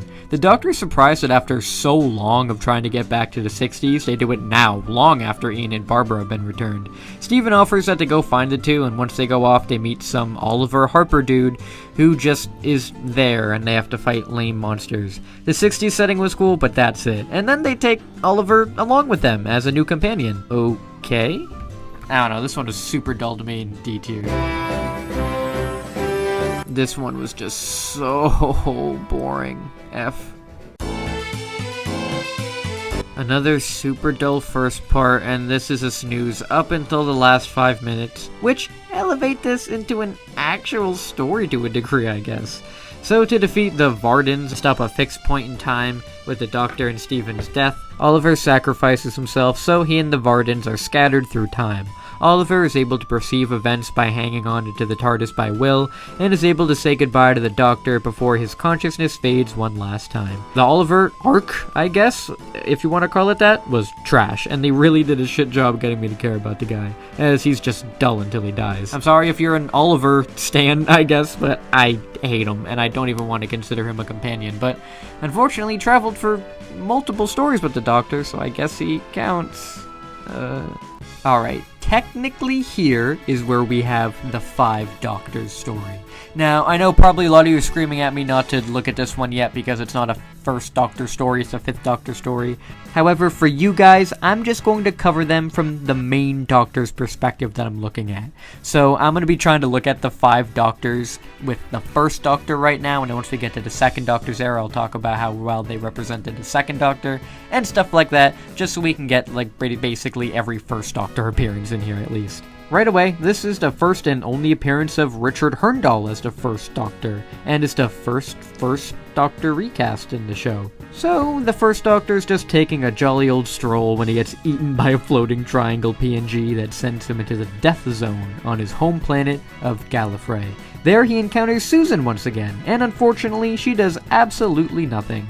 Seriously, she's just there. It's not explained or shown how or where she was taken. She just shows up, trips on nothing, hurts her foot, as always, and does nothing. Anyways, they come into contact with the 5th Doctor and his crew, which the Doctor, funnily enough, hitting off immediately with his 5th self, as opposed to how he acts towards his 2nd self earlier. I gotta say that while Richard Hurndall definitely doesn't look the part of Hartnell, he does everything else amazingly. The way he talks, his mannerisms, it's all good stuff. It's a shame he passed away after this as well. The 1st Doctor then yells at Tegan, Fisk's companion, and they head into the Dark Tower to find Rassilon's tomb, an ancient immortal Time Lord, who we will continuously see again. They get interrupted by the Master, Anthony Ainley's version, and I think it's funny that the Doctor never finds out that this guy's the Master. I just think that's pretty funny. They use Pi to get across El Macho's dance floor, and then he meets his other selves 2 and 3 once more at the main tomb. It's nice that these 3 recognize each other from the 3 Doctors special, and while I didn't watch that one all the way, I'm sure I'll appreciate it more when I watch that one later. Anyway, apparently the current Gallifreyan president is the mastermind behind sending them here, and he's taking control of 5. The 3 original Doctors use their minds to free 5, and 1 is able to outsmart the president and get him to accept the immortality he's been after all this time from Rassilon. The president then gets trapped for all eternity as part of Rassilon's tomb, now able to be immortal. 1 says a nice goodbye to 5 and his other selves, but doesn't apologize to Tegan on how he was treating her. So, what the fuck was up with that? The Doctor and Susan depart back to where they were left before in the time stream, and that's it. Well, the whole of this story I had a lot of issues with. I'll explain as we continue to go on through this marathon. The representation of the 1st Doctor was definitely a huge highlight, and they used him very well. However, I can't say that for how he's acting towards Tegan. It's nowhere near as bad as what happens much later, which we'll frickin' unfortunately get to later. But it's still kind of weird. And the Susan wasted potential. Oh my god, I'm so mad she's even in it. It makes her seem even more useless than she was before. But besides that, it was a pretty fun multi-Doctor story, and Richard Hurndall did a great job. So this was a pretty goofy Christmas story. I learned about why Christmas trees are a thing, and the Doctor mentions for the first time how he feels that his body is beginning to wear a bit thin. C tier. Dumb story about Steven and a comedian. D tier. F tier. Another boring romp where the Doctor and Steven talk to boring people and a boring alien. F tier. This is another serial that in its entirety has been erased. It's not a huge loss as Vicky's Missing Story, I guess, but this was apparently Peter Purvis's favorite story he did, so a bummer you can't watch it. Hope they animate it soon. Missing tier. So now we get the introduction of Dodo as part of the crew, as the new companion. They arrive millions of years in the future on a passenger ship, but instead of Chris Pratt, it's some old dude and his gang. Dodo has a cold which spreads to the commander, and since the common cold was wiped out years ago, these people have no resistance to it and might die. At least my attention could be kept through this one. The Doctor and Steven both seem to hate Dodo, by the way, and bully her all episode, so I don't get what the hell was up with that. The people survived the cold, though, and then the group had 700 years into the future, where the boring alien slave things have taken over.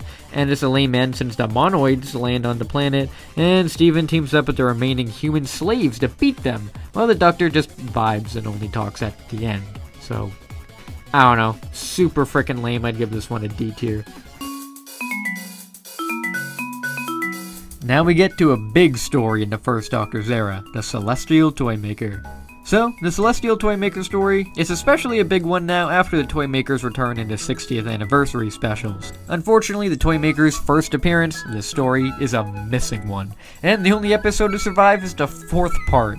I think it was a little before or after the giggle, but BBC did announce a Toymakers CGI animation, which looks awful and at the time of recording this isn't out yet. Instead, I'll be watching a fan animation on a part 1 story because the animation is absolutely fantastic. fantastic. It looks better than what the CGI one will be. Every frame is amazing. We get dynamic shots to make the story itself flow better, and some really unique transitions. The animator Dino Puff really did amazing, and they deserve a job on the team. As for the actual episode, it's really good. The Doctor goes invisible in the TARDIS, so they all step out to investigate why, and find out they're all in the domain of the Toymaker. He uses his godlike powers to send the Doctor away and set up games for Steven and Dodo. They get paired up with these creepy doll clown things, and one of them you can barely understand, and they gotta play a blindfolded obstacle course. The clowns cheat their way throughout and mess with Steven and Dodo on their turn, but the Toymaker doesn't like that. He arrives and uses his powers to change a game into being almost impossible and force the clowns to go through again. Turns out these clowns are real people and cheating to try and get out of here. Since the Toymaker hates cheaters, once they lose, they're dead. Really cool episode, and I bet the animation carried my enjoyment, but I don't care, it was awesome. But as the next ones go on, they're all missing episodes that really drag. Thankfully, the last episode's there, and it's a goofy end to the episode. Cyril, the annoying piece of shit, gets brutally murdered, so that was pretty satisfying. Then the Doctor has to try and trick the Toymaker, so the world is destroyed and they can leave. The Doctor knows he's immortal, so knows he'll meet again, which will be in about 60 years. I think Alfred did fine as a Toymaker, I just wish he could have come back at some point in the future. Alright episode, though the story itself wasn't really that good outside of the first and last episodes. Overall, I'd give it a really high C tier.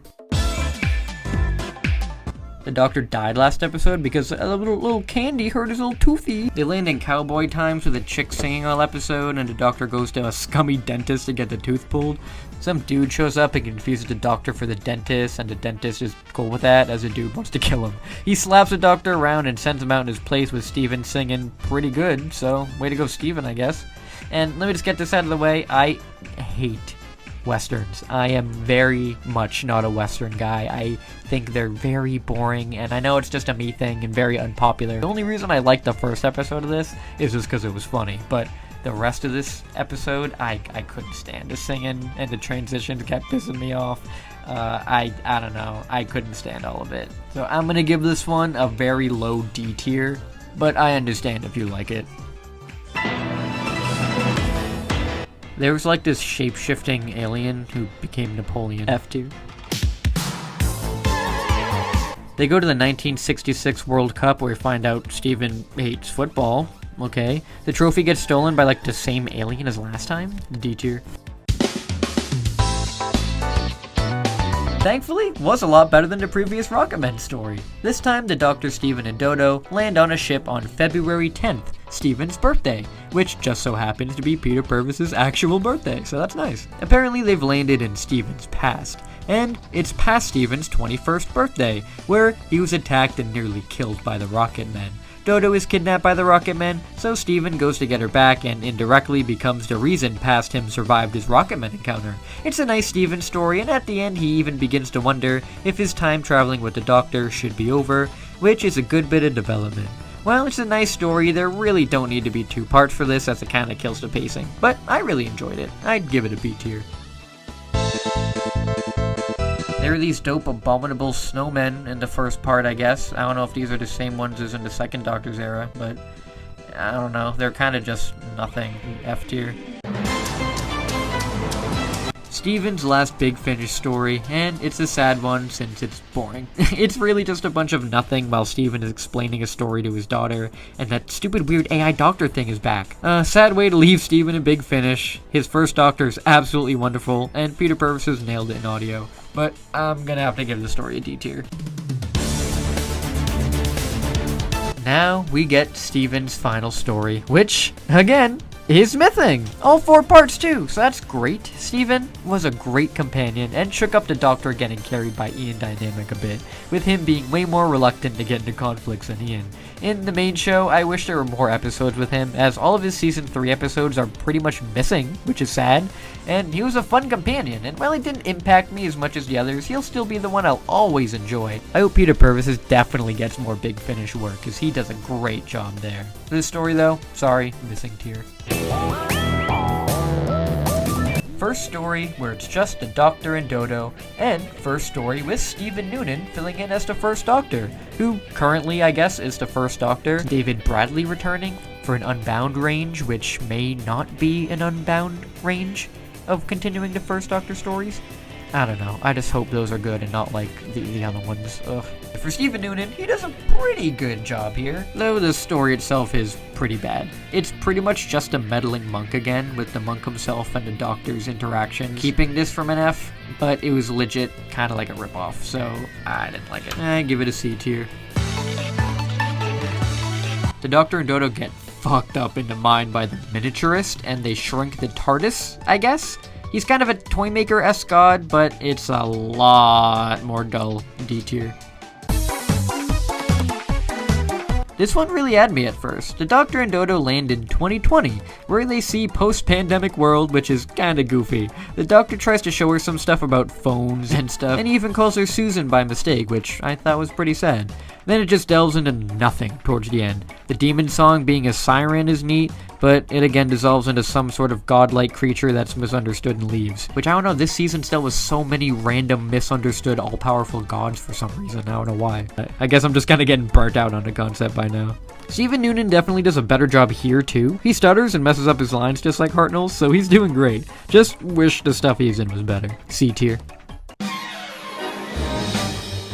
This one again had a very nice premise, but was so boring. The 4-part execution is very annoying since they've been doing good with the 2-parters lately, but back to 4-parters. The stuff post-World War II was dull, and then in like part 3 we get these aliens who show up who admittedly have a dope motivation. They know what the Doctor becomes in the future and want to wipe him out before he does things. And then they don't. Because they're boring. Then the Doctor gets pulled away in time. I don't know, I thought it was super lame. I don't want to put it in F tier, but I'm putting it in F tier. As of recording, this is currently the latest Big Finish Doctor Who story out there right now, so I will give a big spoiler warning if you don't want to be spoiled for this one. It was pretty fun, but very tame with Vicky. So the TARDIS lands back into era Vicky was left in, except now she's a grandmother, matching Maureen O'Brien's age today. She walks into the TARDIS to find the Doctor unconscious on the ground, and once he wakes up, he confuses her for Susan. He tells her that he doesn't remember anything after Planet Mechanus, which confuses Vicky, but she doesn't really care and just wants out of this time period, so uses her mind to pilot the TARDIS away. They then get chased through multiple planets by the Daleks, and it's all just chill vibes with the two of them. None of the planets are all that spectacular, but it's nice to have Vicky and the Doctor hanging out again. But it's revealed that the Doctor isn't actually the Doctor at all. And it's the robot clone Doctor from all the way back into Chase, which was an actual twist that was nice, but it's just sad 4 whole episodes were just wasted with the robot Dalek Doctor, so the Doctor didn't really get to spend all that time with Vicky, which is sad. The robot Doctor has been trying to fight his programming and shoos Vicky off, with her heading back to the TARDIS and finding Dodo trapped in her old room. Apparently after the Doctor disappeared last episode, Robot Doctor infiltrated and locked her up, then went to get Vicky for help. They land in the Dalek time machine, where Vicky gets kidnapped by the Dalek Supreme. But it turns out it's actually just the Doctor, the real one, in disguise. He's been plucked from space and time by some unknown Time Lord-likely entity, I guess, and has willpowered his way back into existence and overtook the Daleks to chase Robot Doctor and Vicky for the whole story. So that neat twist was kinda cool. The Robot Doctor wants the real Doctor, so unfortunately kidnaps Dodo and sends her off to some time period to alert the Doctor. But since the Doctor's being pulled all through time and space, he can't show up. So the Robot Doctor just blows itself up. Then the Doctor willpowers his way back, and since the Doctor hates old versions of his companions, I guess, he kicks Vicky back out to her time period, even though she wants to stay with the Doctor. Thanks, Doctor. He then tells Dodo she'll forget this whole adventure to preserve the canon, and drops off the Robot Doctor reprogrammed in a random time period on Earth. Oh, and I guess the Doctor being pulled from time will be followed up on in another release. I don't know, it was a really, really mixed bag for me. The good definitely outweighed the bad, and it was nice seeing Vicky again, though I just wish they didn't kick her to the curb at the end and rush the hell out of that ending. The Robot Doctor twist was cool and genuinely surprised me, but did we really need 2 hours of him and Vicky just vibing on planets before the reveal? This story was 6 parts, and while it wasn't a miserable experience, it really feels its length. and things really don't pick up until the 5th and 6th parts, and even then, it's rushed. Again, I think there was a lot in here, but the runtime of these stories is something they really need to start figuring out, and even after all this time, still haven't. Which again, might just be a First Doctor era accurate thing they want to go for, but I just really hope that future Big Finish stories aren't all this long, with nothing in it. I'm all for longer stories, but some need to justify their length and not just have it be fluff. Stephen Noonan is killing it though, and I guess we'll see where his Doctor is in the future. For this story though, overall I'd give it a C tier.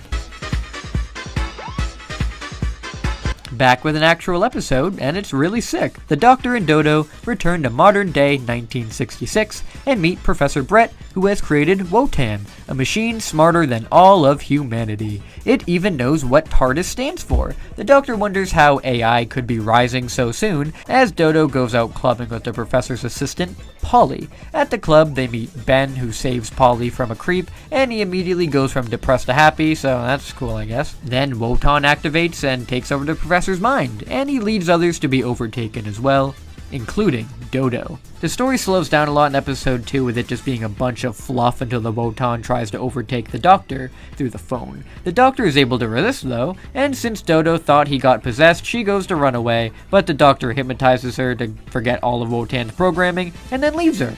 And I'm pretty sure we never see her again. So, okay, nothing really happens after that until the end with the war machines and the military fighting, and I was out of it until this really raw-ass ending shot with the Doctor walking up and eyeing the machine with no weapons, ready to take it on and protect humanity. Holy shit, that was so cool. The whole of England is alerted on the war machines, but thankfully the Doctor, with the help of Ben and the military, are able to deactivate the machines and save those such as Polly from Rotan's control.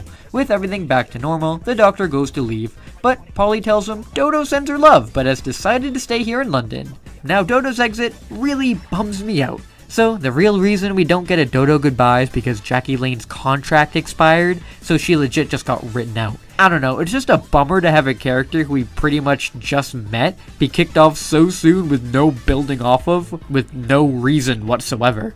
However, Ben and Polly followed the Doctor into the TARDIS, and for now are our final companions for the First Doctor. Wow, scary. Overall, an interesting serial. Definitely much better and more well made than the others, but it did kind of get really slow at points. Though, overall, I did enjoy the concept. I just know they'll be able to flesh it out better later. And I know it was out of their control, I guess, but that Dodo leaving part just leaves a horrible taste in my mouth, and that's gonna bring this down to a C tier. And with that, we end Season 3 and William Hartnell's final full season as the Doctor. Overall, it's very sad that so much from this season is missing. The reconstructions just don't do the episodes justice, and I feel if there weren't so many episodes missing, then this season would be my favorite so far. Okay, maybe Season 2 will be up there, but there's just so many different and unique things tackled here, and the frequent cast shakeup really did help out to keep things fresh. I'm surprised that only one animation has been made to replace the missing episode so far, Gallifreyforever, and that one was dull as all hell. I get the animation is probably expensive, but I'd love it if a final Vicky or Steven episodes could get the animated treatment as well, especially Vicky's. Now on to the Big Finish side of things for Season 3, definitely at its weakest. There were some fantastic stories here, like Daughter of the Gods, which again, second Doctor story, and even with its flaws, Future of the Daleks was fun too, but for most of them, it was abysmal, I'm sorry. The only grace was the Steven development there, as they did a great job with Steven in pretty much every Big Finish story he was in, and he was especially amazing in Return of the Rocket Man, but stuff like that was few and far between. And again, just like I was saying for the original cast members, the characters really carry these stories, not the stories themselves. The Doctor definitely got a lot more to do in this season, finally, as he's really been on the back burner for the whole show so far. Well, what he's doing isn't always interesting, it's so nice to see him finally beginning to become more of a hero type figure. Not quite there yet, but he's evolved a long way from the miserable grump he was in Season 1, and is just a very likable, funny old guy now, which is really nice development, and I'm glad I'm finally warming up to the Doctor now. The best parts of every story are when he's on screen, and it sucks that he's always thrown to the side as unimportant in these stories. I get that now it's because of William Hartnell's failing health, but it's still sad that he rarely gets a chance to solely defeat the main villains or do anything without help. We only have like 6 or 7 stories left, and I think only 4 of them are actually with William Hartnell. So, we're at the finish line. I really can't believe how close we are to finishing this era and moving on from the first Doctor. First story of season 4, and first of the 2 final Hartnell stories? And it's missing, of course. Thanks, BBC. It's just a pirate adventure and Ben and Polly getting to know the Doctor, I guess. Sad one of the final stories is missing, and now we have 1 more story to go. Missing tier for this one. The Doctor gets all sicky sick, and Ben and Polly try to help. Mad boring. F tier. All these adventures are definitely getting to the Doctor, and he goes into a coma. So Ben and Polly head into the dream world to save him, but then some guy shows up to tell the Doctor his death is imminent, and he chronologically can't die here, and needs to die somewhere else. So he's like, alright, and then yeah, that's it. Okay, C tier. This was definitely interesting. There's this AI called, get this, Continuity, and she keeps plucking the Doctor, Ben, and Polly around time in this place, and the Doctor and Polly even switch bodies. It's really a weird one, definitely unique, but really weird. I don't know, C tier. Literally the 3rd story in a row where this time god thing shows up and tells the 3 to preserve the canon. Why did they write the same story 3 times and every time it was lame? F tier. We get a nice glimpse back into Stephen's life, with him as a retired king with his granddaughter, and then the Doctor shows up as an apparition, apparently still being ripped through time, and the 2 are able to temporarily bring him there. The Doctor tells Stephen that he's dying. And over the past few stories, that is very apparent that the Doctor is slowing down a huge deal. But the AI Doctor Head in a Jar thing comes back and saves them. Then the Doctor takes Doctor Head in a Jar and leaves. Oh, fun fact, we're done with Big Finish now. That was all of the first Doctor's Big Finish, besides a few that we'll talk about in another Doctor's era, because it matches more there. But, oh my god, I've listened to every first Doctor Big Finish. What?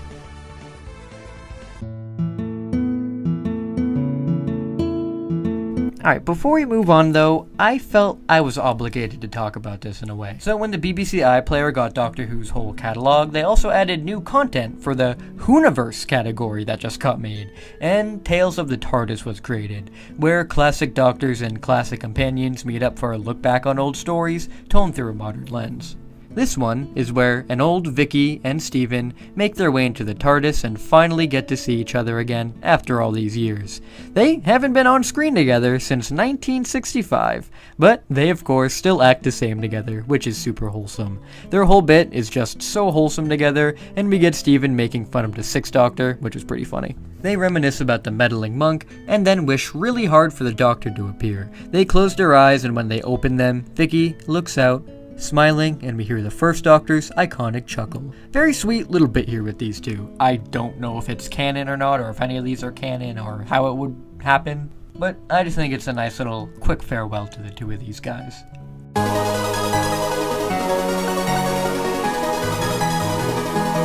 The first part of this one is super sick. The Doctor, Ben, and Polly land on the South Pole in 1986 and are immediately captured by the military. They try to question them on why they're there, but then get bigger news as a new planet appears and it looks just like Earth. The Doctor tries to tell them all he knows, but they just ignore him and go to break into the TARDIS. Though, that's where we meet the Cybermen for the very first time, and they judo chop soldiers to death, which is pretty entertaining. These Cybermen are really cool. They're from Mondas, the twin planet of Earth. Their humans realized how weak humanity was and transformed all humans into Cybermen. They overtake the base, and Ben is able to take one out. The Doctor literally collapses the 2nd to 3rd episode starts, and unfortunately he's out for pretty much the rest of the serial. So, that's a choice. Then Ben crawls through vents and a rocket gets launched to Mondas with an admittedly cool countdown sequence put in.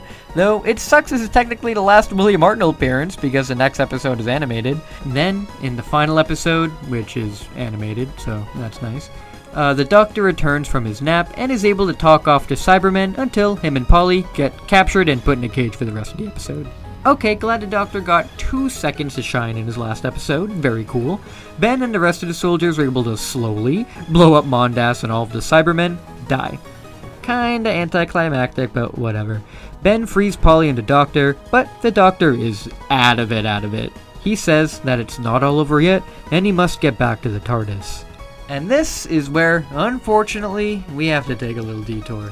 So, in 2017, the final 12th Doctor story featured an appearance of the First Doctor, played now by David Bradley, in his second role as the First Doctor from An Adventure in Space and Time. Now, while I really enjoy David Bradley, as I've talked about before with the Big Finish stories, I don't think Stephen Moffat does as much. Once he leaves the Cybermen, he wanders away not wanting to regenerate and bumps into his future self. Time freezes and a World War I soldier, played by the worst Doctor Who writer, shows up, which is confusing since it's still 1986. Both Doctors go into the 12th Doctor's TARDIS, and the First Doctor hates how it looks, which is usually how different Doctors react, which is pretty funny. But then he decides to take it a step far and wish Polly was here to clean the TARDIS for him. And then he just goes off on about how women are only for cleaning and they're glass cannons and men are the superior race. What the fuck are you talking about? That was absolutely baffling to me. The First Doctor hasn't been sexist, like, at all for literally every story, and especially not towards his companions. I mean, he's a grouchy guy, sometimes it says mean things, but he's not like, "Ayo, Polly, you better clean this for me right now before I beat your ass." He hasn't ever said shit like that. He also hasn't known Polly for that long either, and I doubt he would ever go on about how she should be cleaning for him. When literally, at this point in his travels, Susan, Barbara, Vicky, Sarah, Dodo, and even Polly, who haven't even been around long, have saved his life multiple times, and he clearly loved and respected them. And then he gets to see glimpses of his future, which really freak him out. The 12th Doctor's TARDIS gets stolen, so they use our Doctors, which actually is pretty cool, and I love the effect of the TARDIS rolling around. Super dope. He unfortunately wears the sonic shades and makes Stephen Moffat's favorite fucking joke about browser history. Then the First Doctor says he's ready to regenerate and leaves. What a huge disappointment for an episode with the First Doctor. Oh my god, the First Doctor didn't need to be a part of this. It ruined a lot of his character. He was never like that. What the fuck, Stephen Moffat? Moving away from that, we then go back to the 10th planet's final part, and the Doctor's regeneration. He goes into the TARDIS, looks at himself, and collapses. Polly and Ben eventually rush in trying to help, but the Doctor, finally having worn his body out after all these adventures, regenerates on the floor of the TARDIS for the very first time. Overall, for the 10th planet, it was alright. I'm just sad that Hartnell couldn't be in the story more, as he's either passed out because he's dying for an episode, and then in prison. He didn't really get a goodbye. Just him quickly running off and being like, "Oh yeah, Cyberman, whatever, I'm dying," which is sad. But yeah, regeneration, the first one. They didn't do bad of a job with it here. It's just flashing lights and stuff. But yeah, as an overall story, it was okay, but it was only memorable because of the Cybermen and the regeneration. Overall, I'd actually have to put the 10th planet in C tier. Sucks that that's how we end our time with this version of the Doctor, but there we go. And that's it. I've done it. Finally finish off the First Doctor adventures. Wild. I just gotta let you guys know, it took me 4 months to actually get through all of this, and even longer to write, edit, put together, record, all of this stuff. My overall thoughts, I guess, are that this era was one that was definitely a product of its time. There are so many interesting and unique concepts that go on to stand the test of time here. There's stuff that they introduced in episode 1 that we still talk about to this day. Even outside of episode 1, season 1, the TARDIS, the Daleks, even the Cybermen, the brief time they showed up here. Alien worlds every episode, all the different sets they're able to accomplish. It's iconic, it's crazy. It's just in its extremely early infancy. In the 60s, the sets were rough. And with everything being shot as a live program pretty much, I totally get why it's different and why it's crazy. I just personally found many episodes to be very boring. I know it's just because I'm 20 in 2024 and I'm watching something from the 1960s, and I shouldn't be judging it as a modern thing, and I'm trying not to judge it as a modern thing. I'm trying to judge it as its own thing and my personal enjoyment with this version of who I know as the Doctor. It's just not all of it worked. More so, a lot of it didn't for me. There are many great things in it, but each story I think needed to be like 1 or 2 parts max. They do a great job with all of the characters though, most of the time, in getting me to always at least kinda lock in when they're on screen. But yeah, most of the time, it's very dull. For the Big Finish side of things, it's insane that it's the exact same quality as this show in this era, which is, I mean, great job for accuracy, I guess. But there are some super boring stories that were written, I kid you not, a couple months ago to a year ago, when it matches the same 1960s quality, and it's audio. How do you make an audio story more boring than something that the reason is boring on screen is because they visually can't do the stuff? So how is it like that in audio? Again, not all of it was awful in Big Finish, but I don't know, it's just crazy. I don't mind audiobooks, but some of these stories they're doing just didn't work, and they're just way too boring to hold my attention. I found it crazy that the David Bradley ones were some of my least favorite, as they had the biggest cost. If anything, I can say that Big Finish is Doctor Who. It's consistent in quality just like the show is. Most of the Big Finish here, I gotta say, is bad. But it does help a lot for fleshing out companions, especially for Steven and Vicky a lot. Not so much for everybody else, especially the Doctor. And I understand that they didn't have an actor around to be a Doctor for Big Finish, but even when they did, he didn't do much in most stories. These stories are about the companions I get, and again, I enjoyed that, but just there's something about Doctor Who that kinda gets me wanting to see the Doctor, and it's not just in Big Finish, but in the main show as well. He really isn't the main character. The Doctor just happened to be that one homie who's got the car. It's sad, really, because every time he was on screen, it was really fun to see him. It just sucks he's not on screen very much, and he's sidelined in his own show. I'm glad he got a good character arc from season 1 to the end, as he started out extremely unlikable, but really mellowed out towards the end. Except with Dodo when he first met her, but that was just weird. It's funny, because once that character arc ended, yeah, there was really nothing more to do with the Doctor, you know? Except there was so much more they could do, but they just always sidelined him. I get that it was definitely because of Hartnell's health towards the end, but even in the early seasons, I can't think of an excuse. I can't rank him among other Doctors yet, as he's the only Doctor we've looked at so far, but even though he's very fun and I enjoyed William Hartnell's performance, I doubt he'll be anywhere near the top, maybe not even top 10. That's for me personally. Not due to Hartnell's performance, but just because of his era and everything in it. With the Doctor out of the way, I think it's time to get into our companion ranking that I teased earlier.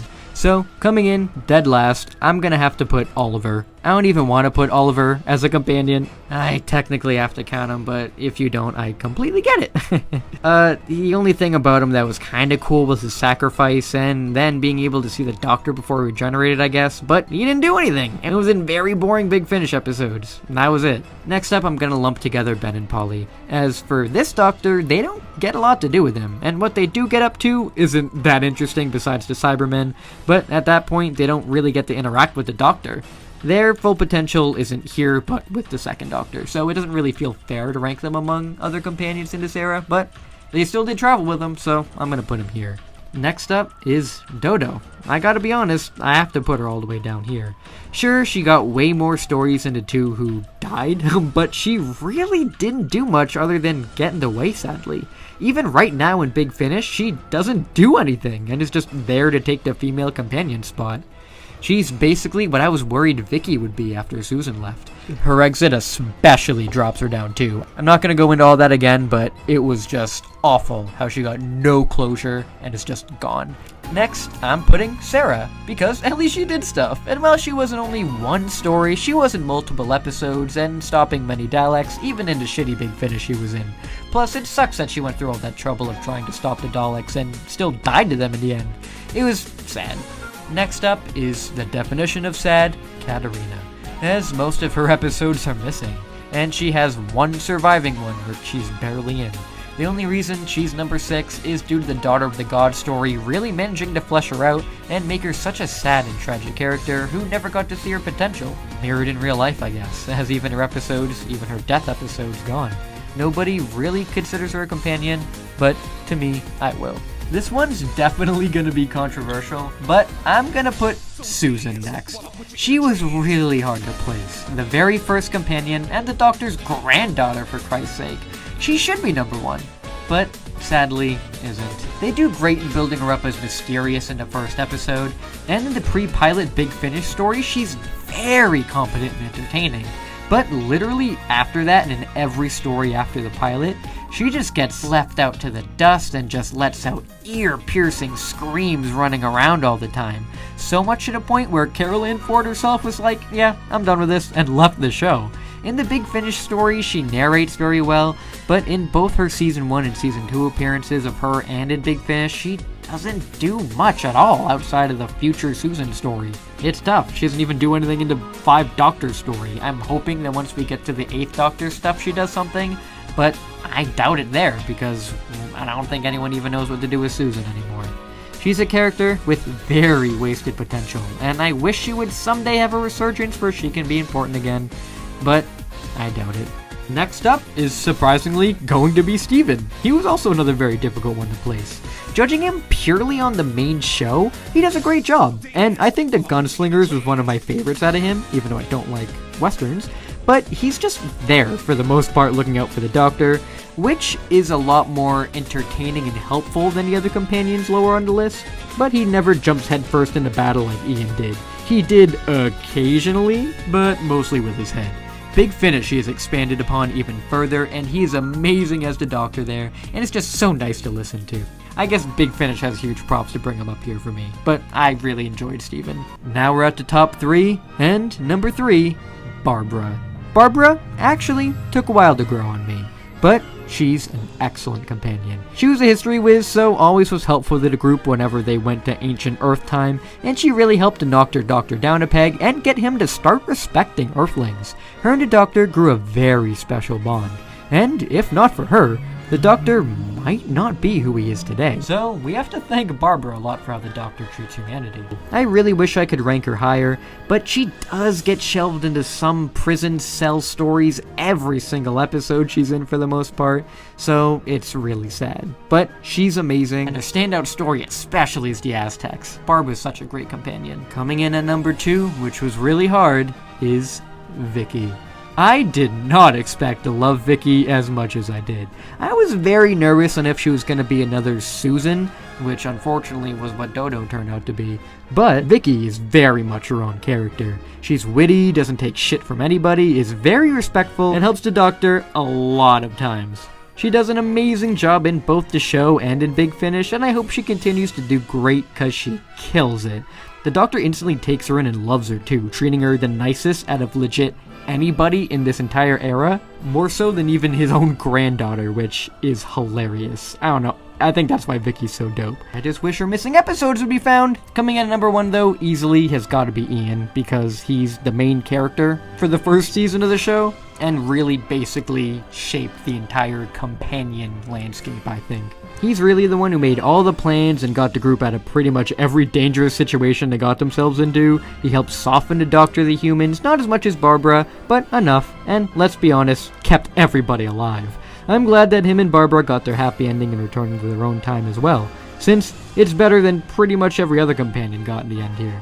With that, that's it. As of right now, I'm done with all the first Doctor stories. I might make an update video in the future once enough Big Finish stuff has come out, or if any Big Finish first Doctor stuff clashes with current Doctors that I'm with. But for now, this is the end of my first Doctor marathon, and thank you all so much for sticking through it to the end. This was a lot of fun and a lot of work, so if you guys could definitely like the video and subscribe if you like it, that would really help me out mentally, and it would help out the channel very greatly. So thank you all very much. Thank you very much to all my patrons on my main channel for all the help you guys do to support me, and thank all of you for watching, and I hope to see you guys again for whenever we get into the next Doctor's era, which should be a lot more fun, I hope. But anyway, thank you all very much for watching, and until we meet again, guys. See you later!